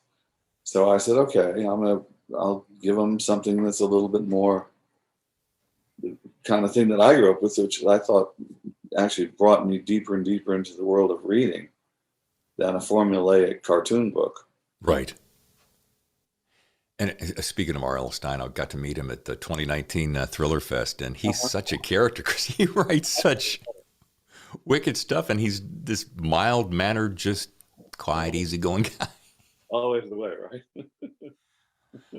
The reason I asked that, Ted, if I can be perfectly honest, there is an adventure feel. I make notes when I read these books, and I wrote this phrase down, adventure feel, along the lines of YA that permeates the book. Yes, it is pure thriller, as your books are, but it has So you're talking about Seahawk now. Seahawk, yeah. I'm back to Seahawk. So, but it has a youth about it, and perhaps it's because you bring Alexi into it, but it's it feels slightly different than the last couple of books, and that's why I asked that. And what I liked about it was that fact. Right. I think I know the answer to your question. Yeah. I think it's because I was so into that lookbook and pirates and a 14-year-old kid flying a Spad against Messerschmitts over the Channel. I just I was in adventure mode. I saw this trip on this huge yacht as being a epic adventure from the get-go, and so I was just pulling out all the adventure stops, but that's a good question and insightful, because yeah, you're right. I mean, they were just kind of flowing together there a little bit. I don't know if that's a good thing or a bad thing. I think it's a fantastic thing. There was an ebb and a flow. Like when Alex's son appeared, it floated more that way. Maybe Yes. that's because I was seeing it through the father's eyes, so there was that sense of adventure. But yeah, it was very warm and heartfelt, and yet adventuresome, and could almost be YA if it weren't for the fact for some of your language. Well, we just, some of these, people write me letters and say, "Did you really have to use that language?" And I would say something like, "Well, I could at that point have said something like, and that was the night Susie got a hickey at the drive-in." Could have said that. I could have said that, but I think I might have lost you by the phrase I used, but I would have lost a boatload of people if I said Susie got a hickey at the drive-in. So I'm just saying. Oh my Just God. trying to lay that out there. That is so freaking funny. Yeah, and let's go back to that boat. And excuse my ignorance, Ted, because I didn't research deeply enough, but the yacht rather, the Yeah. super yacht that you created, is there anything in the world quite like that? Yes. There is. It's a boat. It's modeled. Seahawk is modeled on the Black Pearl, which from time to time has been the largest sailing yacht in the world and has been most innovative and advanced. So, but it's not just based on the Black Pearl. It's an amalgam of things about other massive ocean-going play toys that I've looked at. But yeah, there is. Yeah, the Black Pearl is pretty close because the sails are carbon fiber and they're not cloth. They're hard and they rotate with they swing, in or out. If you're heeling over, you're going to port or you're going to starboard. It's all controlled from the bridge, not halyards and guys out there, running up to the top of the masthead and doing all that sort of. It's very technological. So there's no tearing, no breaking. No, I kind of didn't go there with the carbon sails because I wanted to feel more old-fashioned. Yeah. So when they're going up the Amazon, they're carrying sail. They're not flying with carbon. Yeah. Yeah. And I love all the Elon Musk, right? I had to do it. Just Somebody said something to me about it. I said, "So are you getting a little bit too Bondy now, Ted, with Elon Musk's green death ray machine?" I said, "I don't know. You tell me. Am I getting too Bondy? Is Bondy getting too hawky? I don't know." speaking of Bond, side note, anybody that gives you a compliment, which is yet again on this cover, Alex Hawke is the new James Bond by some little, I think he's an up-and-coming writer, James Patterson. I've heard of this guy. Yeah. I've heard good things about him. Yeah. I think he's doing pretty well for a guy trying to crack the code. I'm pretty darn pleased with that quote. I mean, I really liked it. And so my point is, bring it on. I mean, if anybody compares you to Alex Bond, and we talked about this, James Bond, we talked about that reference last time, and it makes me think, especially for guys like me who love James Bond, there's no higher compliment ever. And if I had to bring out, outside of the fact of copyrights, Goldfinger and Octopussy and fill in the blank of all your bad guys, if I had to take liberties with some of that and bring them in, I'm like, yeah, whatever. Right. Speaking of which, I had one guy that said for $500 he would give me a blurb as Ted Bella's the new Jackie Collins, and I said, Jackie Collins, I don't want to go there. first of all, yeah, I'm scratching my head. Second of all, $500. What? $500? How about 50 grand? Maybe I'll think about it. Lord. Speaking of James Bond, we went to see No Time to Kill. Yeah. Have you seen it yet? Yeah, I did. Yeah, I liked it. Oh. Yeah, I was glad to see it. Glad to see it back. Oh, and So my wife and I came home, Tammy and I came home within the next couple of days and started going back to the beginning of Daniel Craig's, and we just would do one a night. And we came away with some new realizations that we had never quite threaded them all together. So this movie is the perfect culmination of Daniel Craig. So when you go to the theater with Tammy, where do you guys go to the pictures? What part of the country are you going to the pictures in? San Diego and at a Cinépolis. Okay. Have you been to a Cinépolis? No, I haven't. So it's some big multi-screen. Theodore, let me educate you on something quite extraordinary. You do by all means, David, please. First of all, you get there. It's not a humongous room, which is great. Yeah. You have these fantastic side-by-side electronic Barca loungers. And then you have a little key code that whenever you're watching anything, you just go boop, and they show up at the row below you and say, "What may I take as your order?" And I'd like a martini, a bucket of popcorn, and Twizzlers for my wife. Wow. And they scoot away in darkness, and within moments, it shows up right in my tray. Oh, fantastic. That's fantastic. As they say, worth the price of admission, Ted. We don't have one of those in Charleston, I'm afraid to say. Well, by God, maybe when we head on down to Miami way. Oh, we'll see one down there. Got to be. Seriously, it is. It's a little more pricey, but who cares? It's the experience. The first one I saw, and I can't remember how many years ago, but it was in Vail. And this girl I was going out with said, "I got to take you to this movie theater. We can eat, we can get a beer, we can have," and I said, "Come on, give me a break." This is like 6 or 7 years ago. And I think it folded. I don't think it didn't succeed for whatever reason. But your thing sounds much more high tech. It is amazing. And everything has become completely touchless because of COVID. Yeah. So you enter, you go to a screen, tick, tick, tick, tick. There's no paper tickets. You just swipe your phone. Wow. Pay in advance if you want to, pay on your phone, go there, just scan it, walk in, sit down. It's, I should be getting a kickback to do this plug. What do you think? I think so. I do too. I'm trying to look for an angle where I can get in on the plug so I can, How did you feel when I guess I don't think we're going to see the likes of Mr. Craig again. Yeah, that's very delicately put. I think he's made other choices. Yeah, he has, I think. How did I feel about that? I'll be perfectly honest. It kind of crushed me because I'm a big Daniel Craig fan. I think he did a great job. Sean Connery was always my favorite. No question. Nobody came close. He was Bond. He was. So I had a hard time ever really seeing any, and all the guys who came after, I'm like, all right, I'm in for the ride.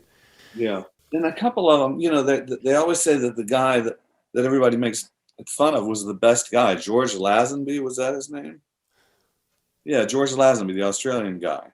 I never saw his movie. But, ditto. I don't know.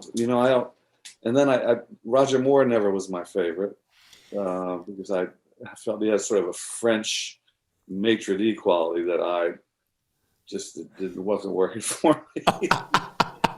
That's a great analogy. And I love the guy. I think he's a fabulous guy, and I think he's a great actor. But I couldn't get past that kind of suave table for two. That's probably a horrible thing to say, but anyway, I think he did in some of those movies. He was great. Let me just say that he was. Yeah. And here's a gentleman, while we're still on the topic, here's a gentleman that I really, really like. I admire. I admire most for his decisions in movies that he chooses to make. And I've heard a lot about his reputation, which is pretty darn near impeccable. And I hear he's just a remarkably kind guy, and that is Pierce Brosnan. Absolutely. 100%. However, I think he did a great job. He did do a great job, but the one thing I was joking with Tammy about it that day. I said, the thing about with Pierce Brosnan, and I loved him, and I love his sense of humor, but it's I don't care what fight he's in, I don't care what is happening, his hair is never out of place. That's right. He's got perfect hair. It's so funny. Yesterday, I don't know where I was reading this, about how difficult his life was. Oh, yeah.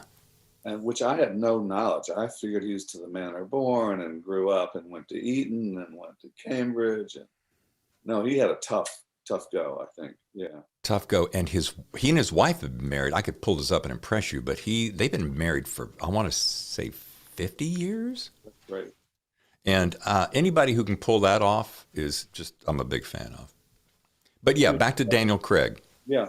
So, and that love story in there that got carried over, which tell me when that ever happened in the entire series. It may be there. I don't remember it. Tell me, I'm a little lost here. Remember how he had a love story inside of the one right before it? In front of the movie right before. No Time to Die? Yeah, but I can't remember it. Yeah, Spectre. That love story that carried into the finale Right. was just so remarkable, which makes the ending so poignant. Yeah. And what was her name, her character name in the prior movie? Okay, now I'm going to really have to do it. No Time to Die. She plays Madeline, and her name is Léa Seydoux, Seydaux. Yeah, I do remember that she was incredibly beautiful, but the story didn't remain with me. Well, since that book came out, yes. since that movie came out. Nonetheless, it does. Oh, let's keep on this for one more beat because we're both such Bond fans. Who do you think is or should be next? For me, yes. Who would you choose? And you've heard. I'm choosing the next Hawke, which that's my job, and so I'll tell you who my front runner is, and I'm not sure it's gonna happen, but boy, would I love to see it happen. Is Tom Hardy.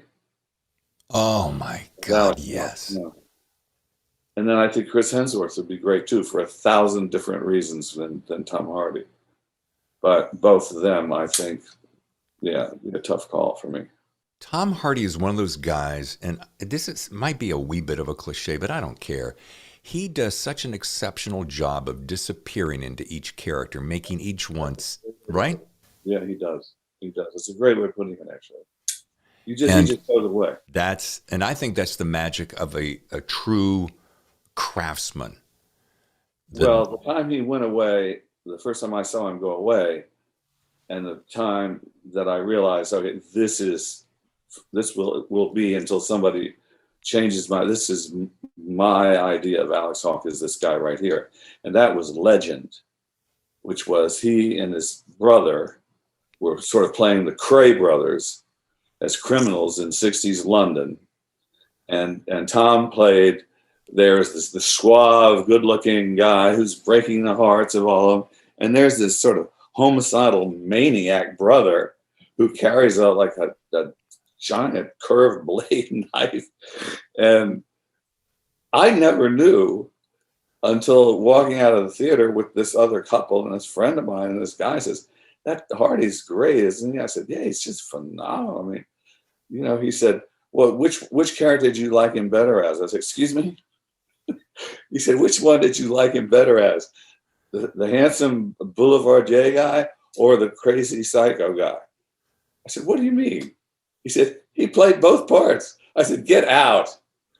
I didn't believe it. Wow. And then I went back and looked at it. I said, yep, he did. Ronald and Reginald Cray. That is one of my favorites. Great. And I'm with you. I saw that movie and I'm like, holy balls, what? He's both guys, because they're so, a lot of guys will do that double play and you're like, oh, they've just flipped the camera around. It's kind of a mirror. But no, these are two so specific. Oh my God, he's so good. Fantastic, yeah. Man, I hope That'd be great, wouldn't it? it would be so good. But I'm always on the lookout, Everything I go see, I'm looking for the next Hawke. And not only does he disappear, and part of the reason some would call it a gimmick, you can put on a beard, you can put on long hair, and you're different. But there's something about his metamorphosis that he can shave his head and do a beard, but it's the way he transforms his face, kind of like Christian Bale. Oh, absolutely. He does that too. I hope. When do you got any leads on that? That's a dream. That's a wish list, or is that? Is Well, there? I mean, Hollywood is just it's so chimerical. I mean, I now have producers that I'm absolutely crazy about and have been known, and they're the going way back to when the first Hawke book made the list. These producers who shall go nameless for obvious reasons brought me Tom Cruise to be Hawke, and I had never occurred to meet Tom Cruise. Anyway, they said, we'll fly out there and you can meet with Tom and his sister and his people and his Paula Wagner, his business partner, and all this stuff. And I did all this, but I just never felt right about it. And so it didn't happen. And so I think there were a lot of people that, maybe had some hurt feelings or were disappointed. And, what are you going to do? You know how amazing that is, Ted? I mean, not to be starstruck, but to have Tom Cruise interested and you have the opportunity and go, nah, gut doesn't feel right. Mm. Well, it was really interesting because my opinion of Tom has gone like that. I mean, in these last couple of movies, and now he's shooting these World War II fighter planes that he's actually shooting. He's in the cockpit. I mean, I think I'm a lot bigger fan of Tom Cruise's right now than I was that day sitting in the Miami airport getting ready to go out there and talk to him about Hawke. But that's okay. And one backstory that was kind of cool. They said, Ted, Tom was really not all that big a reader. He's not that crazy about reading. Would you be willing to drive up to Telluride to the ranch and read him the book over the weekend? And I said, no, I would do that. That's when I was like going along with it. Maybe this is meant to be. So I'm leaving Aspen and it's like sunny, and then I'm halfway to Telluride and it's white out, and I had to turn around and go back. So I never did get to the ranch to talk to him or to help to make friends with him or read the book with him or whatever I wanted to do. So nothing ever came. And then right on the heels of that, literally within weeks, Johnny Depp. Weeks after Tom. Whoa. Yeah, and they were pushing. Warner Brothers was really, a guy named Kevin McCormick was running Warner Brothers. He was sort of Johnny's guy. And he just said, "You got to get Johnny for this part. You got to do it. You got to do it." And anyway. Dude, I don't think I could be any more jealous of you right now if I possibly tried. If you knew the flip side of everything I'm telling you right now, you might not feel that way. I think it's because I've always been like a closet filmmaker, a couple of shorts, one commercial film to my credit, and every book I read, especially your books, this is such a frickin' movie. If this isn't a movie, then I'm a friggin' idiot. So I see books as movies, and I just build them right away. And my dream one day is to direct another. Can I stick a pin in that? What you Yes, just please. said? To talk off the air about exactly what you're talking about and about something that I'm excited about, which is exactly what you're talking about. So I'm not going to tell anybody about it but you. Oh, I'm so honored. So it's going to be pretty phenomenal, actually. Okay, I'm putting a pin. But it's a book, but it's just got huge potential. Well, I'm very excited about that, and I can't wait to get through the show now, but I'm going to yet press on. Yes. We've talked about Daniel Craig and James Bond, but I do want to go back to, I have a couple of bullet points. I think I've already mentioned it. This book, Hell of a Ride. Second, I have a ginormous appreciation for the development of all your highly expensive man toys. I mean, that's another piece of magic that reflects James Bond. Yeah.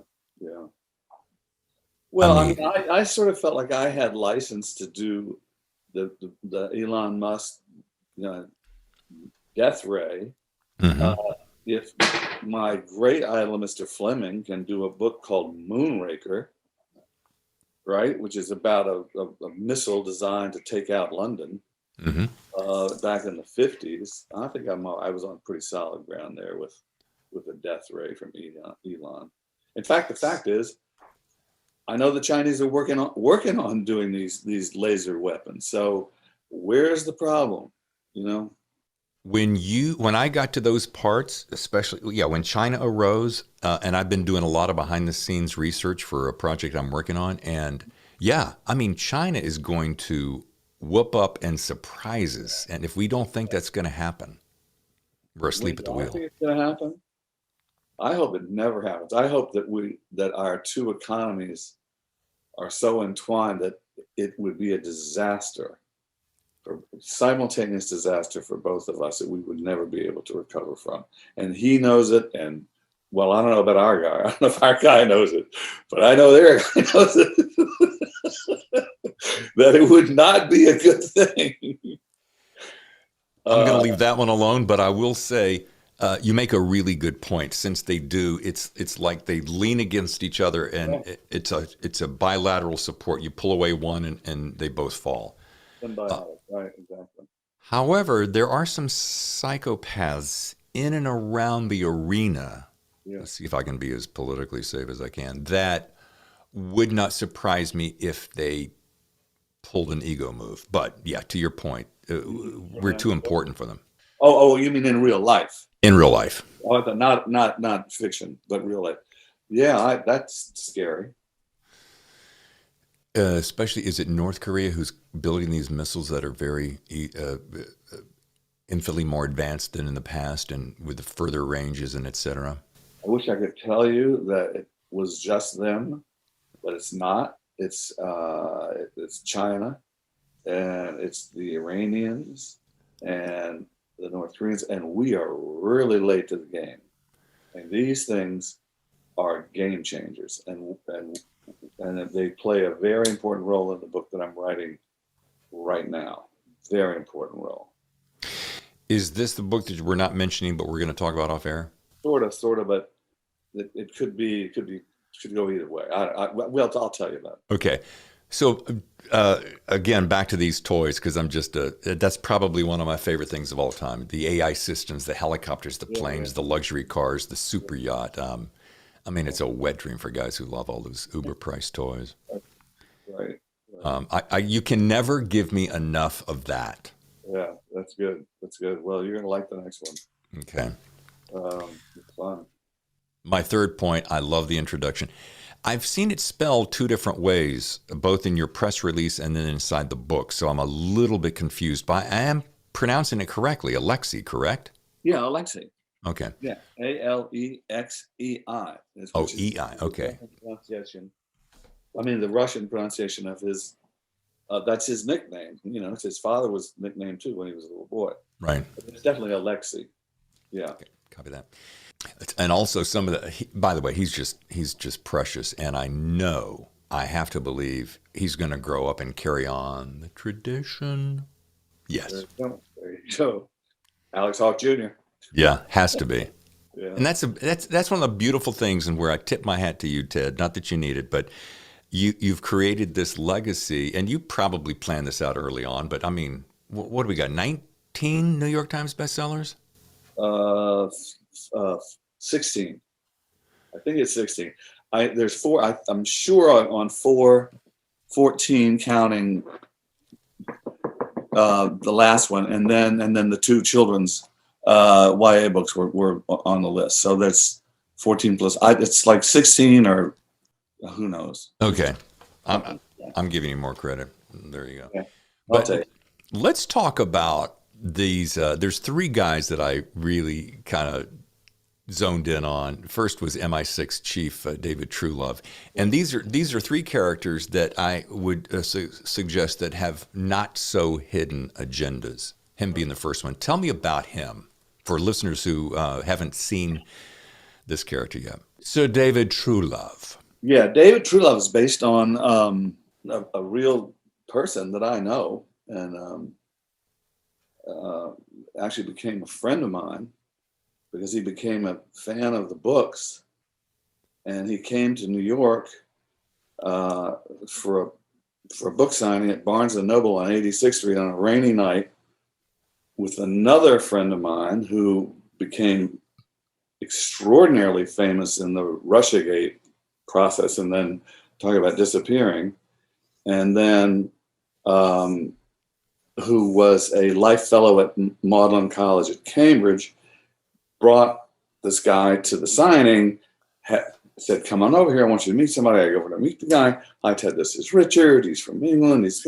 He loves your books. And so I, thought that you wouldn't mind if I brought him. I said, no, it's great. So I hope he enjoys the thing. So I do my little talk, and I made a joke about having fights with the publisher about titles, and we had this huge fight, and they wanted to call it, Bridge Too Far. And I wanted to call it Cheap Sex. I totally made that up, but he laughed, or he thought it funny. Yeah. So then I went over to them, and he said, Richard would like to know if two of us are going to go down the street to Swifties to have dinner. Would you like to join us? I said, absolutely. Have I told you this story before? No. So Swifty Lazar's? Yeah, Swifties. Well, yeah, but not the producer Swifty. It was the restaurateur on the Upper East Side of New York. Got it. Named Swifty, and he had a very famous restaurant for a while, and that's where we went.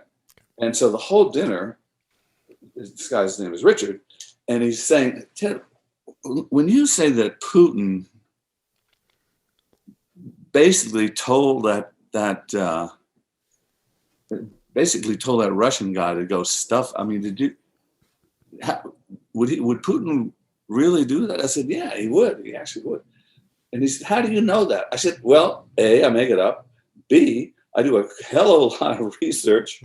I read all of the biographies about him. I read all his speeches. I watch all his film. And I just put myself into him. And that's when I'm sitting there, it's not like I'm thinking, oh, what would Putin do? I'm like, I'm just doing it, because I'm just in my Putin mode. And so, but it went on and on and on and on and on. And where did you get this idea if China, because I was, the punchline of the story is that Sir Richard Dearlove, head of MI6, got me elected to Cambridge as a visiting scholar that night. And he and I became like that. And it was just one of the great rides of my whole life. And he said, and so what's this thing? China's going to close the South Seas, and to everybody everybody who's not China, no other countries are going to be able to transit. And I said, well, what if we had, like Hawke has this idea that we get the biggest freighter and military vessels from every single nation, and we put them in formation in single line, and we just sail right up the throat of that goddamn interest and right through the South, through the goddamn South China Sea, and let's see what they do about it. He said, I like that. I said, I like it too. And that's what he said to Stefan, the other guy. Would it be fun to have Ted at Cambridge? He said, yeah. He said, he doesn't think the way we do.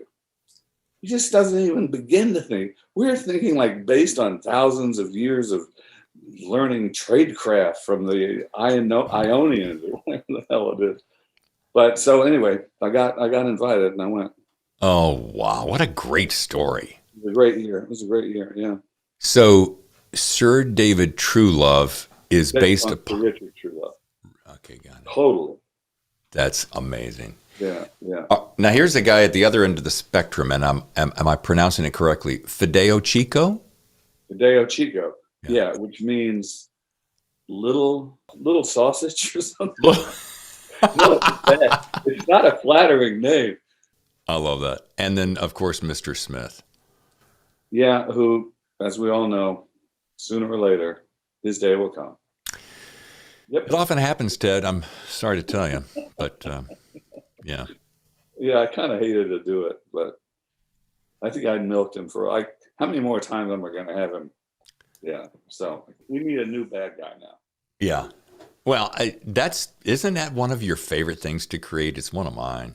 Oh, I loved it. Yeah, just the best. Yeah, I just loved. Well, the minute I heard that name from a friend of mine, and he told me that there was actually a guy living on the Mississippi River working around the plantations, and that was his name, S. Smith. Yeah. And I said, "You've got it." He said, "Nope. He's a friend of my mom's." And she called him S. S. Yeah. Anyway, it was fun to have milked that for a while. Well, Ted, as you know, we're going to be releasing this show on Friday, which is the Okay. 3rd, and only 4 days later, Seahawk is going to drop. That's right. And here's a question, and I know you'll tell me honestly because that's the kind of friendship we have. Are you as excited each time around? I mean, with 16 New York Times bestsellers, I wonder if it ever gets even the tiniest bit passé. No.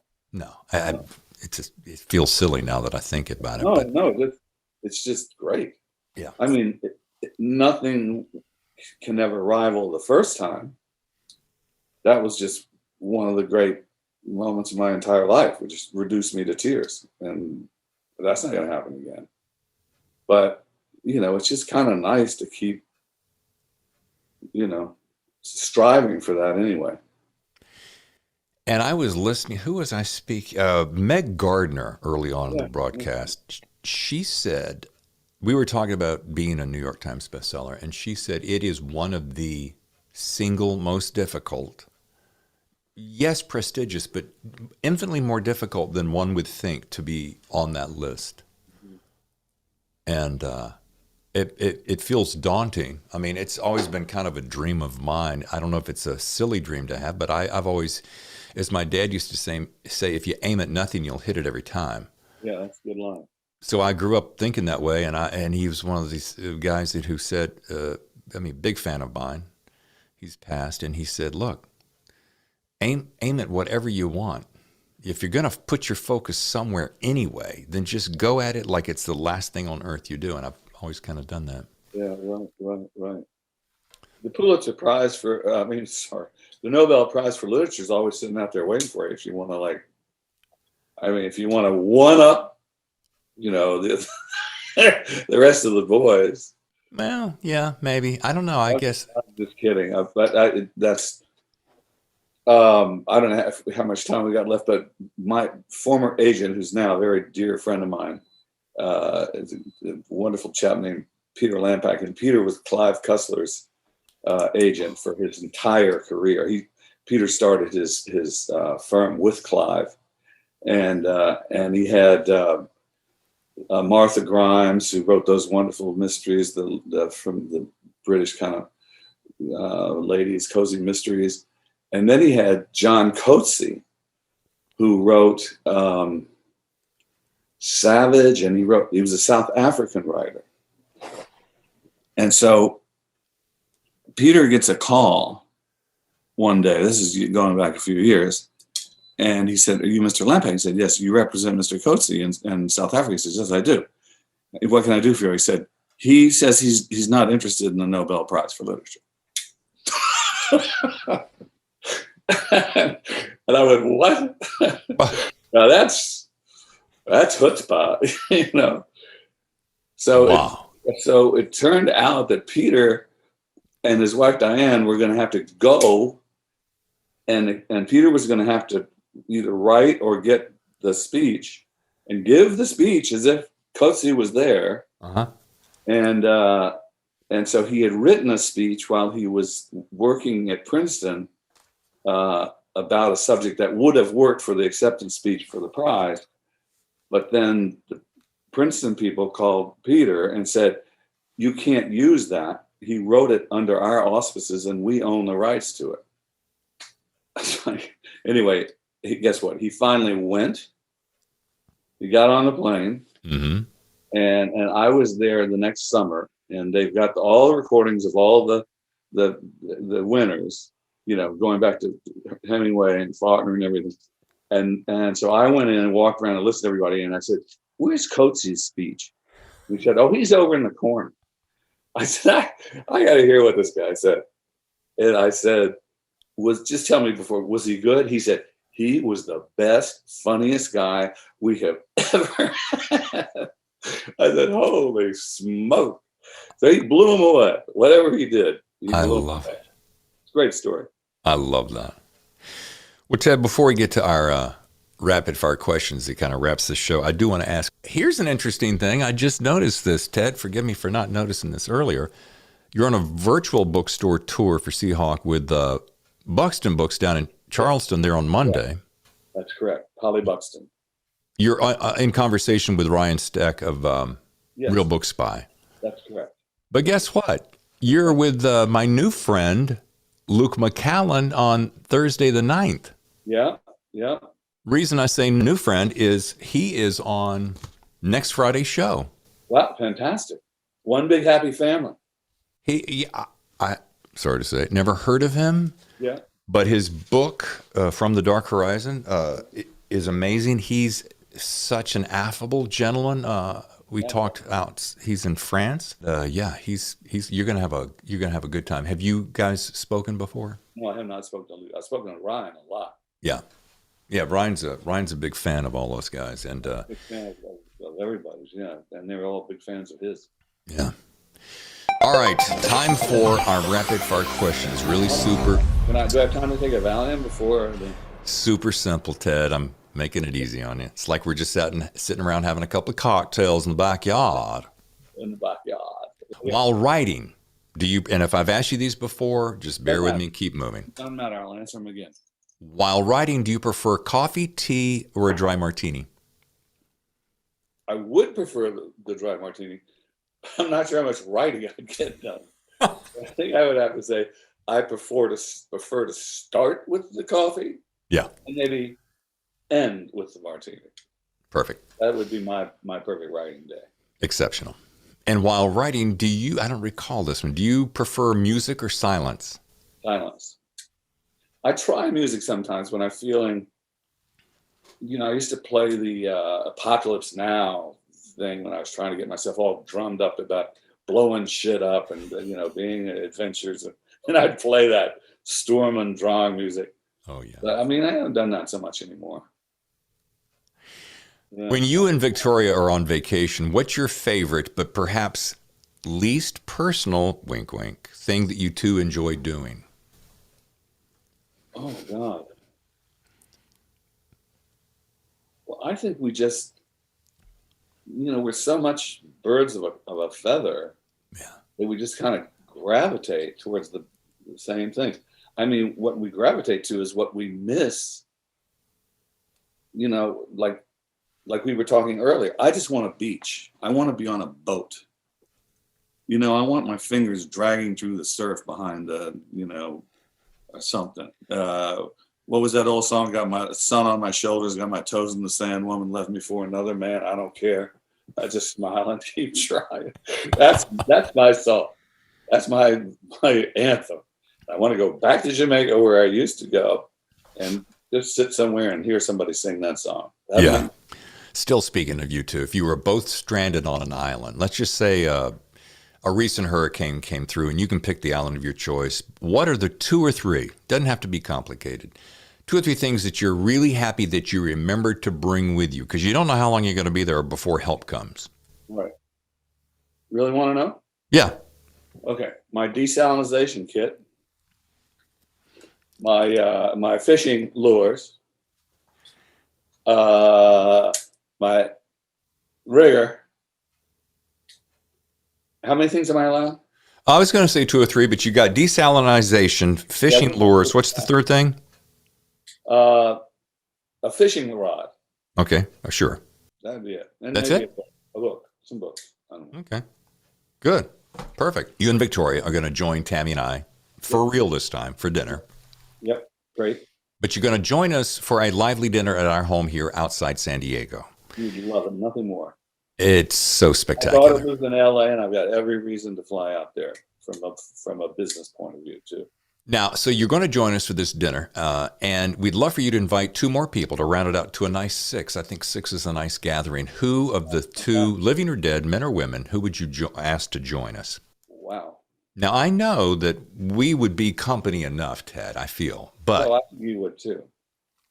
but on the off chance that we needed, a little more, mix it up for a little more livelier conversation. Man or woman, dead or alive? Wow, that's tough, dude. Tom Wolfe Mm. would be like one of my, and somebody I know and have had a number of dinners with and just love being with him. How many more do I get? Just one. Oh, I only get one? You get Tom, 2, but you get 1 more. So Tom Wolfe is 1. That's my perfect choice. And my second one would be Mark Twain. Exceptional. Exceptional. Oh, you didn't let me down. Are you going to have a martini now? Because I think I am. Well, I did have one more question. I would. Well, it is almost lunchtime. Maybe I'll slide one in with lunch. It would help me feel better. I'm so parched, Ted. It's so hot. You get parched. Yeah, it's such a refreshing beverage too. All right, as we close, I would like this, and you've given us. I got paid the highest compliment from Luke McCallan the other day as we wrapped the show. It meant so much to me, and he's the first guy that said, thank you for the show, thank you for everything you've introduced me to, because he's out there buying books of writers that I've introduced that he's never heard about. Yeah. And I just wanted to say to you, I'm a big fan, you know that, and I'd love to hear your advice for writers, like something you've lived by, something you think as an aspiring writer trying to make that New York Times bestseller list. What would you say, do this or, understand this? Don't ever emulate anybody. Anybody. I mean, not Scott Fitzgerald, not, To Kill a Mockingbird. Just don't emulate anybody, and then don't give up. Perfect. That's it. That's it. Is it hard? Yeah, it's really hard, but it's really rewarding. It's really fun when you start to. Some guy just finished his first book and he made it on the list, and he sent me a note. And I sent him a book, and I wrote back and said, I can't tell you his name right now, but I said, congratulations, you've passed phase 1. Now you start the fun part, which is you made the list, and now you just write your books, pal. Just write them. That is such a good piece of advice. Yeah, it's fun to hear him. He reacted to that. Yeah. And I know it's daunting, and I know that I spoke to someone recently about their fear of they did it once, but they were afraid that they can never do it again. And I'm like, I guess I understand that. Yeah. Especially if you've spent years and years on the first one. Yeah. But if you've spent any time crafting multiple books that just even set aside, you already know how to do it. It's the right story at the right time, picked up by the right person, released to the right audience. Right. Yeah. It just reminds me of because I think that Jim, the Patterson and I became friends in advertising, and we lived and played golf in Florida together and lived right around the corner from each other. Yep. And so right after Hawke came out, and we used to go to the Trump golf course on every Monday morning. And so we're driving down the fairway, and I said, so, well, that was fun. Thanks for all your help, and lucked out. I said, yeah, now comes the really hard part. And I said, oh, great. I thought I just did the hard part. No. Now you got to write your sophomore book. And that's the one that can make or break you. And that's put the fear of God in me, I have to tell you.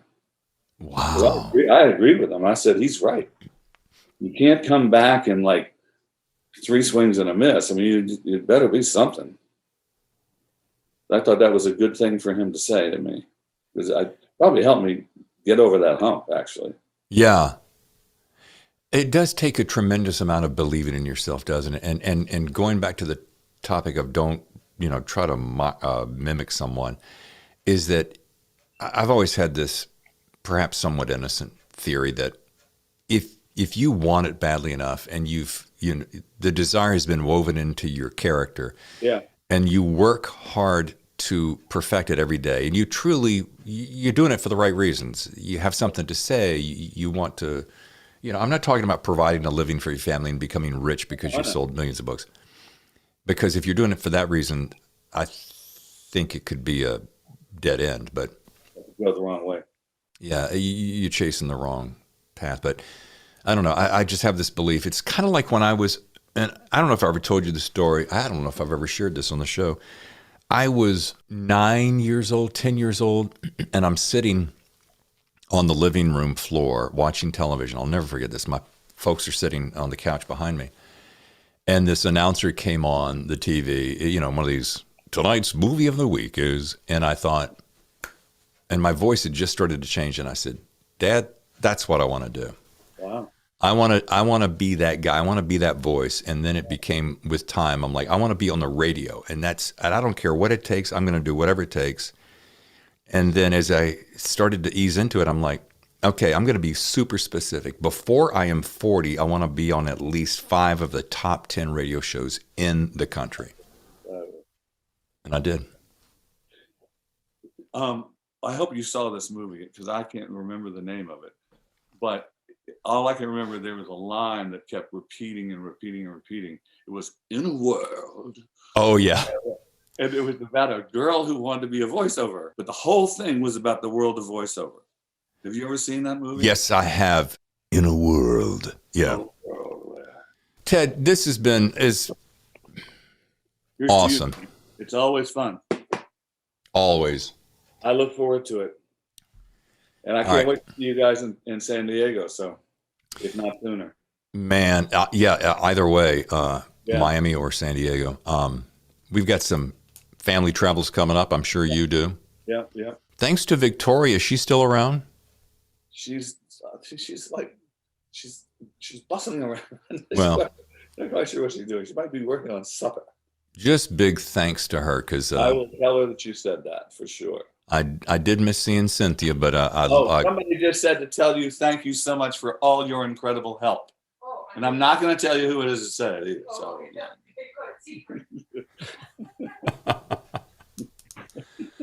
All right. Well, I'm gonna ring off now, but until we speak again.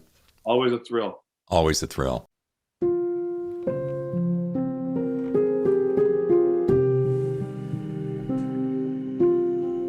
Thank you for listening to today's memorial special honoring the life of Ted Bell.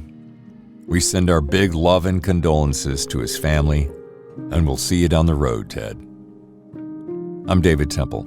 I'll see you next time for another edition of The Thriller Zone.